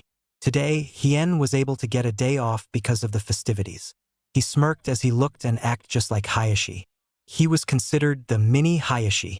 He was definitely the apple of the Hyuga leader. He adjusted his brand new forehead protector. Today, while he picked up his sister's birthday present, he also picked up his new protector with the Hyuga symbol on the sides of the protector. He looked over to see his 4-year cousin brood as the kids played tag. He liked Niji out of all of his brethren. He saw a spark in him that told him that he would be great. But if he didn't get over his jealousy, he would never be able to do anything. Because he would be the heir, he decided that he would brand Niji. Nope, he wanted him to be his second in command. He walked over to his future second in command. He said, buck up Niji-kun. I mean, you're acting like you're 13. Why don't we play tag with them? It looks like a lot of fun. Niji looked at the good-natured boy with angry eyes. I want to train, but I have to be guarding these kids. Niji pouted as Hien patted the boy on the head, much to Niji's disdain. Hien said, "You're right, that's why I'm here. I'll help you watch them because after all I am a super powerful ninja at the age of 8. Niji rolled his eyes as Hien reminded him. Every day that he sees him. Niji grumbled, "Okay, but you will help me to throw kunais." Hien laughed as he patted Niji's head. He replied, "Okay, Niji-kun. I'll teach you." As they watched the kids play tag, Hien was showing Niji how to properly throw a kunai. Niji-kun, when you throw a kunai, you do not want to throw it like a ball. You want it to be thrown as if it was an arrow coming out of a crossbow. The objective in each case is for the point to stick into the target with a sufficient amount of force. For this to be successful, accuracy, distance, number of rotations, and placement of the body all must be taken into account. If the thrower uses a spin technique, the kunai will rotate during flight. This means that the thrower, assuming he is throwing the same way every time, must either choose a specific distance for each type of throw or, more practically, make slight adjustments to placement of the kunai in the hand as well as angle of release and rotation of the wrist. Variations in throw technique can allow great accuracy and range. Throwers may also need to adjust for throwing off-center, around corners, and while running. Niji blinked at his cousin. He was considered a genius not only because of the power he contained but because of his mind. Niji grumbled, "I'm only 4 and you expect me to know this? I barely know half of what those words mean." Hien smirked as he patted Niji's head. He whispered into his cousin's ear, "You're not supposed to. That is why I'm going to show you." Niji brightened some but not too much as his cousin took him a few meters away from the kids. He said, "Now watch as I throw it." In an instant he threw the kunai. The kunai rotated slowly as it went into the wall. Niji's eyes were wide open. He was giddy as he thought this was easy, especially how fluid and smooth Hien threw it. Hien said, "Okay Niji, your turn." Niji nodded as he aimed to a specific target. With all his might he threw a kunai. It whizzed through the air, came towards its target. Kunais do not have a name for a target as it went straight towards Hinata. Hien could only watch in horror as the blade came towards his running sister. Boom. Hien opened his eyes to see the kunai buried deep into the training dummy with Hinata, in full deflection mode. It was as if she had been in a war. Hien's eyes went wide, as he thought, "What the hell? That can't possibly be Hina-chan." He came over to his sister to check up on her as Niji on the ground crying his eyes out at the thought that he killed his little cousin. Hien asked her, "Hey Hina, are you alright?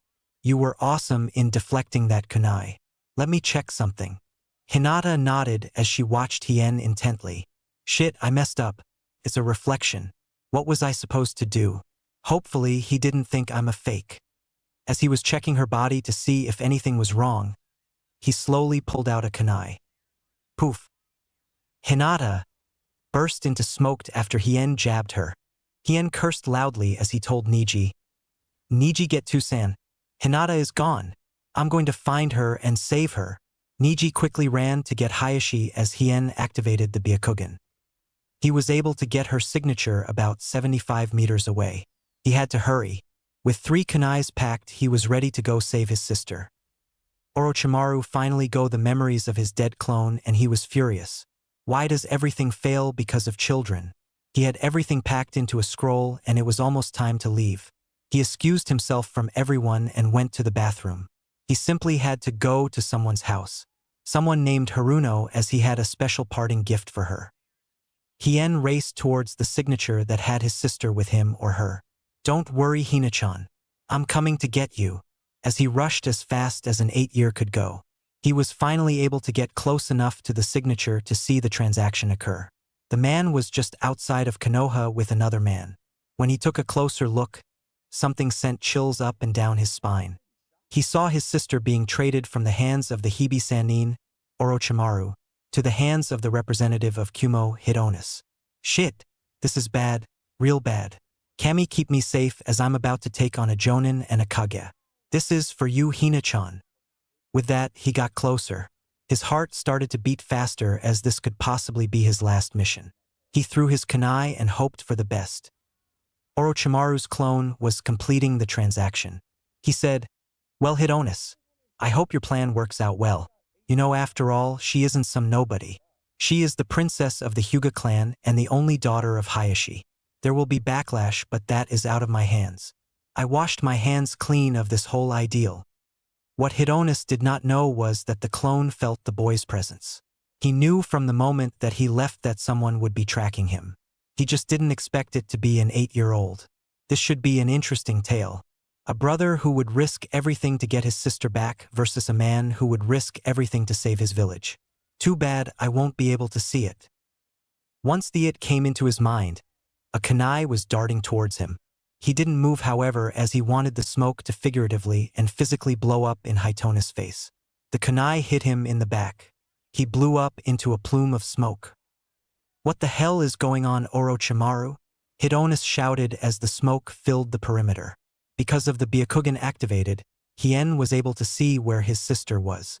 He quickly raced into the smoke. The smoke cleared and the knapsack was gone. The Kumo ninja screamed as he was duped. He started to throw lightning strikes all over the place, scorching the trees around him. His eyes were blood red, with veins popping out from his neck all the way down to his toes. He shouted, "Where are you, Orochimaru? I'm going to kill you. Damn it, damn it, damn it." Hien, although scared, knew that he nor Hinata survive if they hid. He whispered in his sister's ear, "Hina-chan, I need you be very quiet. Big brother is going to take care of you." He put her in a hollow tree trunk. He sighed as he was going to face this monster.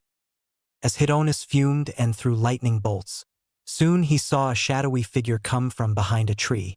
The figure said, "I'm no Orochimaru, but I can still kick your ass." Hidonis saw red as he threw a lightning bolt at the boy. The boy used a Kwamiri to replace himself with a log courtesy of Hidonis. "Looking for me, I presume?" Hidonis looked behind him to see a fist in his face. The fist sent him back a few steps. When he opened his eyes, he saw a powerful kick coming towards his temple. Hidonis was able to recover and blocked the kick. He grabbed Hien's leg and spun him around. He threw him into a tree. Hien hit the ground with an oof. Hidonis sneered, "You little twerp, I'll make sure you will be nothing but ashes on the ground. Meet your maker, you bitch. Raitun? Denku no Bofu, lightning style. Gale of lightning." He created an unstable ball of black, blue, and yellow energy, crackled as it grew. Once it grew to the right size, he threw at the panting, almost unconscious Hien. The lightning gale came at him with increasing speed. Hien saw the bright light and quickly did a one more kawarimi. This time, however, it was with the Kumo Jonin. The man was so caught off guard that he was hit full on, blowing him into a tree. The electricity sent voltage coursing through his veins. The young Hyuga heir got into position to finish him off. He said, "It's over, you arrogant bastard. Hack Rokujion Sho, 8 trigram. 64 palms, 0.2 palms, 2 strikes in his right arm. 4 palms, 2 strikes in his left arm, 2 in his left shoulder. 8 palms, 2 in his right shoulder, 3 on his right thigh, and 3 on his legs.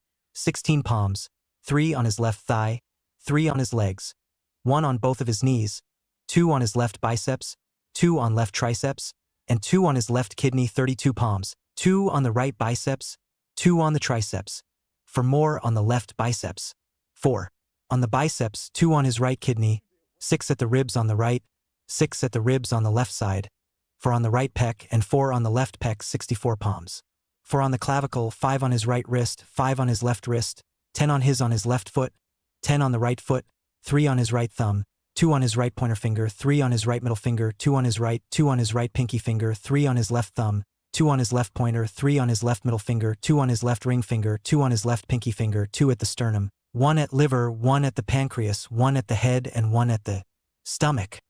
Hitonis was coughing up blood as his thoughts about being beat by an 8-year. It did not bode well for him, as he would be the latest laughingstock with Konoha and Kumo. By his pure will he was able to get up. He felt 4, possibly 5 chakra signatures. He knew that it was pointless in completing the mission, but this boy will die. Hien was looking worse off. When he struck Hitonis, the voltage went through his body. It was like barbed wire that ripped his skin and chakra off. He panted as his chakra level was low because of the voltage being siphoned. He knew he didn't have too much time left. He said as he coughed up blood, "How are you still standing? You should be finished by now."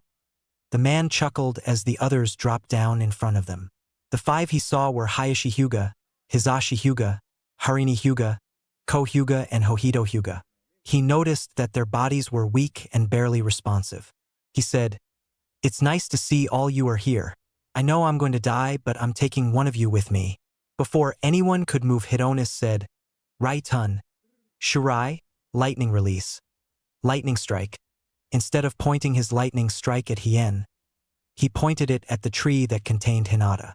No one could move as the paralysis that was added along with the concoction was still in effect. Hitonis fell down dead. It happened in slow motion. Hien ran towards his sister. He was slowly losing consciousness as he ran. He knew this was his last chance to save his sister. "I'm sorry, Hina-chan. I'm sorry that I won't be able to see you grow up. You might remember me, but I want you to know I love you, sis, and be the best Hyuga leader you can be." In a moment before the lightning struck the tree, Hien committed the ultimate sacrifice by doing one last kawarimi. Boom! Hien fell down to the ground. The lightning strike went right through his heart, rupturing it completely. His chakra was severed as it cut each chakra flow from the Tenketsu point. His death was instant, but his sacrifice will live on as Hinata was safe and sound in front of Hayashi. "No, Genkai, my Sochi is gone. My Sochi is gone." Harini fell to the ground as she screamed her lungs out over the death of her son. She started to feel the baby's pain. Hayashi couldn't move. His body felt numb as he saw his wife and daughter cry, and his son, his only son, on the floor dead. Only one tear fell down his cheek. The old arrogant Hayashi had also died that day. There is only one Hayashi now, Hayashi the Stoic. Hiruzen was back into the Hokage Tower. To be quite honest, he had a sense of foreboding. As he sighed and lit his pipe, he heard and saw a crack appear on his pipe. "This is not good at all. Hokage-sama, we have a problem." Hiruzen looked at the panting Inu rushing through the door. He straightened himself up as he listened intently to the man. His eyes told Inu he better start talking. "Hokage-sama, Orochimaru was in fact the one experimenting in those illegal labs." Hiruzen was thinking a mile a minute.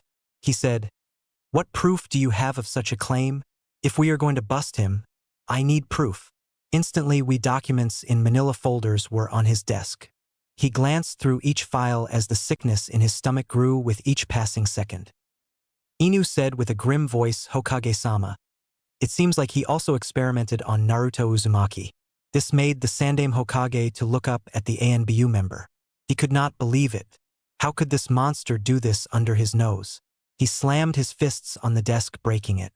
He started to breathe hard as he spoke. "Inu, where is Naruto?" Inu replied quickly, "He is in the hospital with Nico and Karasu watching him." Hiruzen nodded as he said with anger flowing through him, "That son of a bitch of a father is going to pay. We're going to make rounds.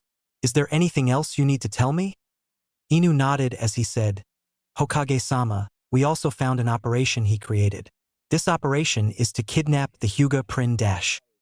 Before he could finish, another ANBU went through the window. "Hokage-sama, the representative of Kumo is dead." The Hokage got up with authority. He said, "What the hell happened?" The ANBU explained everything caused such great pain into his chest. With a steel resolve, he said, "Inu, round up all available ANBU. We are about to catch a snake." It took a few minutes to gather 5 ANBU squads. Hiruzen spread them out around the perimeter of the house. He picked 3 ANBU members, including Inu, to come in with him. They were ready.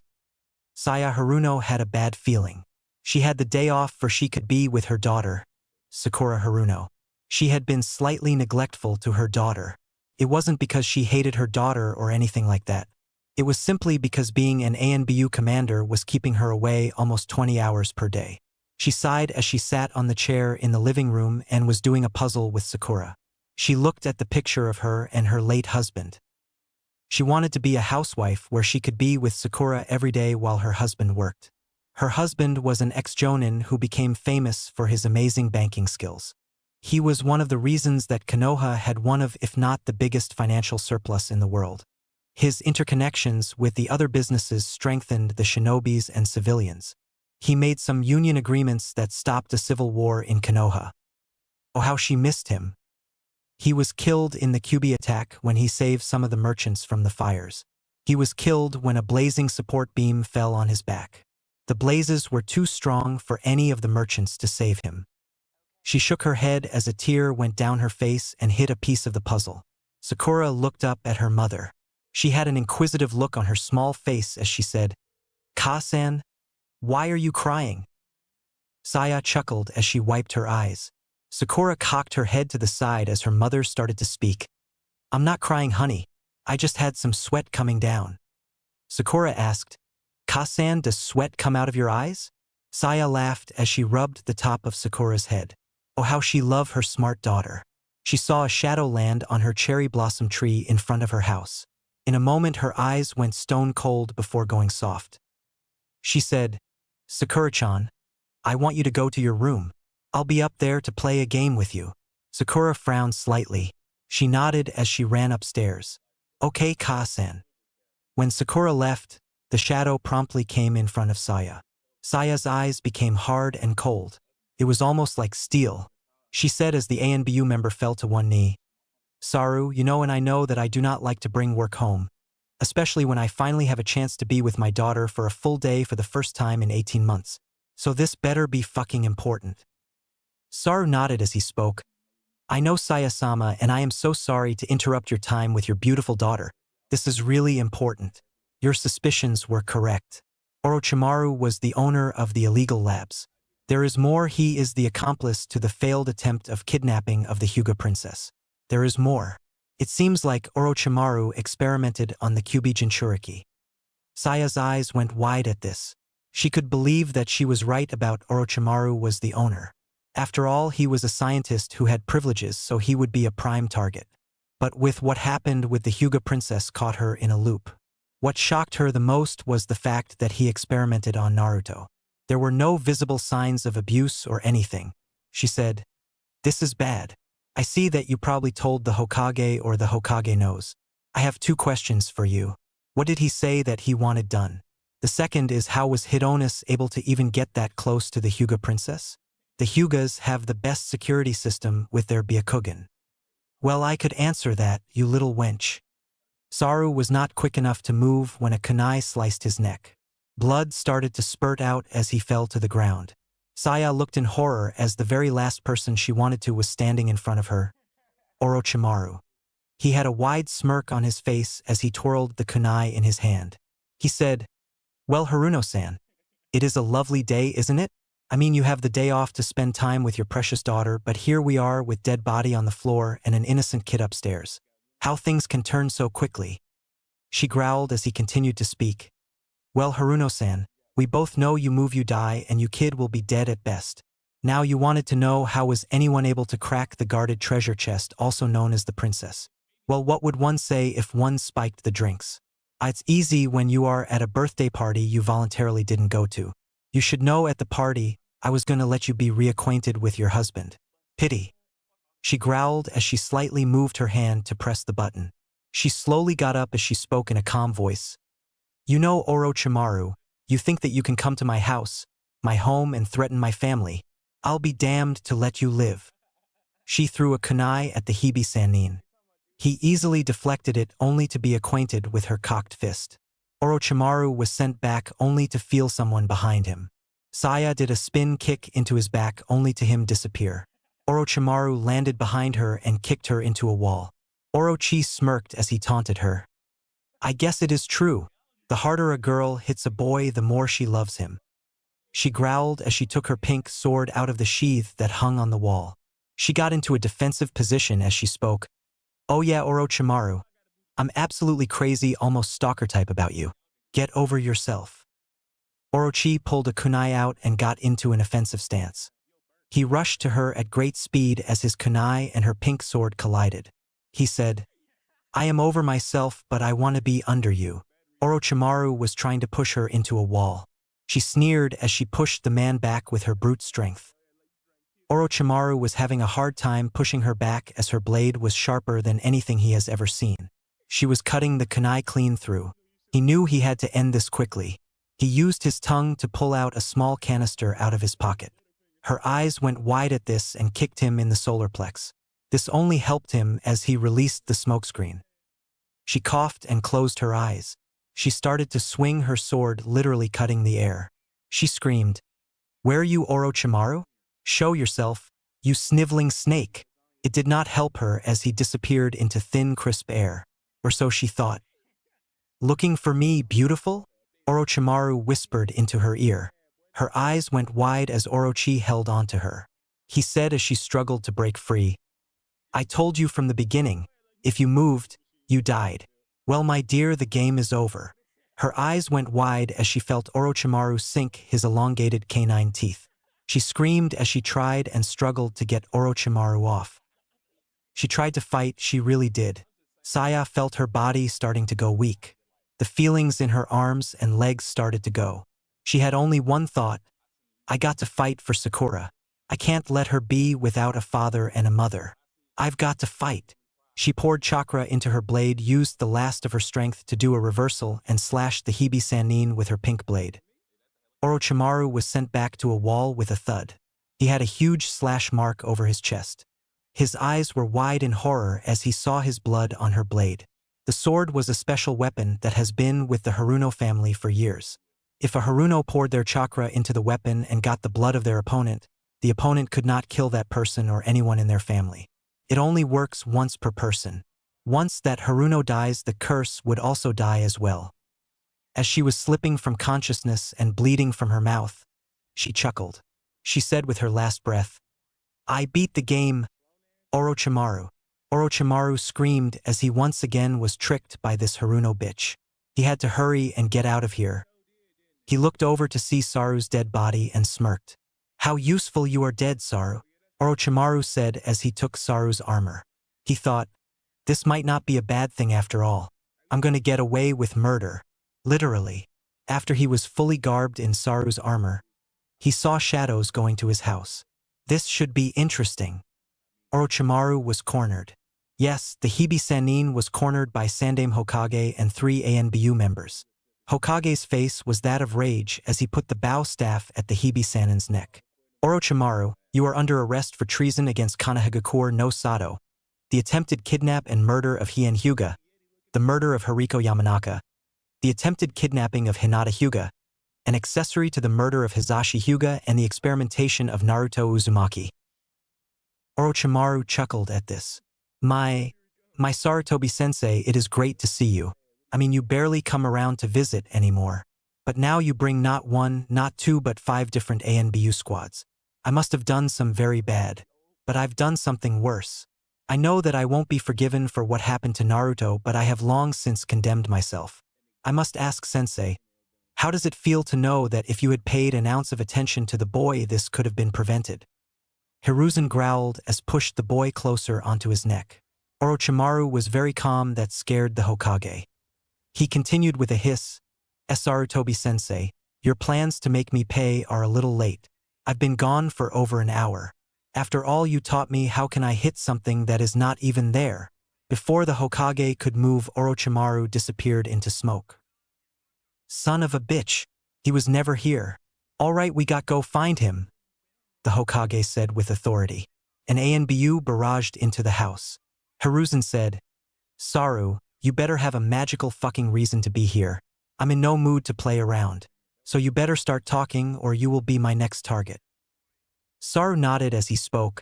Hokage-sama, my squad was able to find the presence of Orochimaru. From what they told me, he was spotted southeast going toward Iron Country. I'm going to go assist them and bring him into justice. Hiruzen sighed in relief. They were going to get this bastard once and for all. He took a seat into one of the chairs in Orochimaru's house. He said, "Okay." Saru pursued him with caution. "Inu, you are the overall leader of this operation. You are to gather everything here and document it. I want everything deeply searched. I do not want a single thing overlooked. Do you understand me?" Inu nodded as he saw his leader leave towards the tower. Hiruzen finally reached the tower again. The mental strain has definitely put more wrinkles on his old face. He didn't know what else could go wrong but had a feeling it was not the end. He took a puff of his pipe as he thought about the backlash of today's events. Damn, how could we let Orochimaru waltz out of here without even noticing? He couldn't have gotten that far without so much as a "Hello, Orochimaru?" or a "How is Naruto-kun doing today?" For that matter, why didn't I see what was going with Naruto-kun quick enough? The boy has suffered enough and I just watched with obliviousness. The son of a bitch is a great manipulator. I'll give him that. I honestly don't know how he got out. We were on lockdown. Someone better tell me something. At that moment, an ANBU member appeared. He went on one knee as he spoke in a grim tone. "Hokage-sama, we have discovered how Orochimaru left." This made the Hokage listen more intently as this had been boggling his mind for the past 3 hours. "He was able to get away because you unintentionally allowed him to. Sir, we found ANBU Commander Haruno unconscious and severely damaged and ANBU Captain Saru dead at the Haruno's residence." Hiruzen's eyes went wide. If one were to look closely, they could see more wrinkles come onto his face as a tear fell down. "No, my son can't be dead. No, not like this. How many more people have to die because of this? How am I going to tell my daughter-in-law, my very pregnant daughter-in-law? I can't lose another son. This is going to be stopped right now." Hiruzen said, "Ryu, get the Shinobi Council here now. This is an emergency meeting. I expect him to be here in 2 minutes. Go." Ryu nodded and disappeared, leaving the Hokage to weep for his oldest son. It took all about a minute for everyone to be seated. Sarutobi did not like what he saw as the members of the Shinobi Council were still drugged. He frowned as he spoke. "Good afternoon, Council. I am seriously disappointed with everything that happened on this day. I'm going to brief you on everything that has happened. First and foremost, our defenses have been compromised. With that in mind, we have lost one of our genin prospects in Hien Hyuga. I know that people die every day, but how the fuck was he able to leave the gates without anyone checking him? I don't damn who you are, you must be checked by a guarding shinobi. I can only blame mainly the Uchiha for this." That sobered Fugaku right up. He exclaimed, "Hokage-sama, how is our fault for this?" He was already angry for having to be here. Now he was downright furious. However, the look the Hokages gave him told him he didn't give a shit. Hiruzen said calmly, "Yes, Fugaku, I blame this on the Uchiha. If the Uchiha did their jobs, then Hien would not have gotten out of Konoha's walls. In addition, if one of you would have cared to look into Orochimaru's bag, just maybe you would have noticed a human being in the bag. Explain that, then I'll say you're innocent. However, I have more important things to address. Now I've decided to beef up the defenses. Because of the fact that the Hyuga and the Uchiha have not done its job correctly by protecting Konoha. You will deploy 10 members of your clan, with each man or woman having 3 dogs effectively tomorrow." "Hokage-sama, this is outrageous. You have a problem with it? Then you can leave right now. I do not have time to hear you whining. Do you understand?" Fugaku was bleeding from his palms as he squeezed his hand into a ball. He had to control himself from leaping over and killing the Hokage. He knew he had to keep a tight lip for now. "Soon I'll make sure you are 6 feet under." Fugaku replied, "I apologize for my actions, Hokage-sama. I will learn to speak in place." Hiruzen looked at him with a glare. He said, "Don't let it happen again. Now to continue the meeting, Orochimaru has created a huge mess. He has been charged with the murder of my son, also known ANBU Captain Saru, severely injured ANBU Commander Saya Haruno, attempted the kidnapping of Hinata Hyuga, the accomplice of the murder of Hien, the supposed experimenting on Yamanaka and the definite experimenting of Naruto Uzumaki. They were shocked by the charges against the Hibi Sannin. The last one hit hard for most of them. Naruto had been around their kids. He played with them, ate with them, he was part of some of their families. To hear that he had been experimented on is disturbing to say the least. There were no scars or any indication of it. Hiruzen continued. From your faces I see the last one hit hard. Yes, Naruto-kun has been experimented on. The problem is we don't know what he did to Naruto. This has brought some rules and guidelines that will be dealt with when it comes to Naruto-kun. These guidelines are to be enforced immediately. The first is to ensure that no one else uses him for their own personal gain. No one, and I mean no one, shall adopt Naruto. There was verbal outrage from everyone except Fugaku. Fugaku just really wanted the boy dead.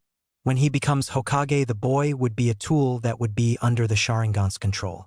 He inwardly smiled as he thought about his rule. Hiruzen said after everyone calmed down, I know how tough this is, but it had to be done. The second is that since we do not know how much Orochimaru has done, we must assume Naruto is a sleeper cell that is hell-bent on destroying Konoha. In this case, we are going to seal his memories and try to wipe them clear. Inoichi, after this meeting we are going to seal them. The council as a collective group sighed. Hiruzen said, the final guideline is that he will not know about Orochimaru. The Hokage sent for Inoichi to come to Naruto's hospital bed. It was not the first time that Hiruzen requested that Inoichi to help with a patient in the hospital. The tall man was confused as to why he was here. Hokage-sama, what is the point of me being here?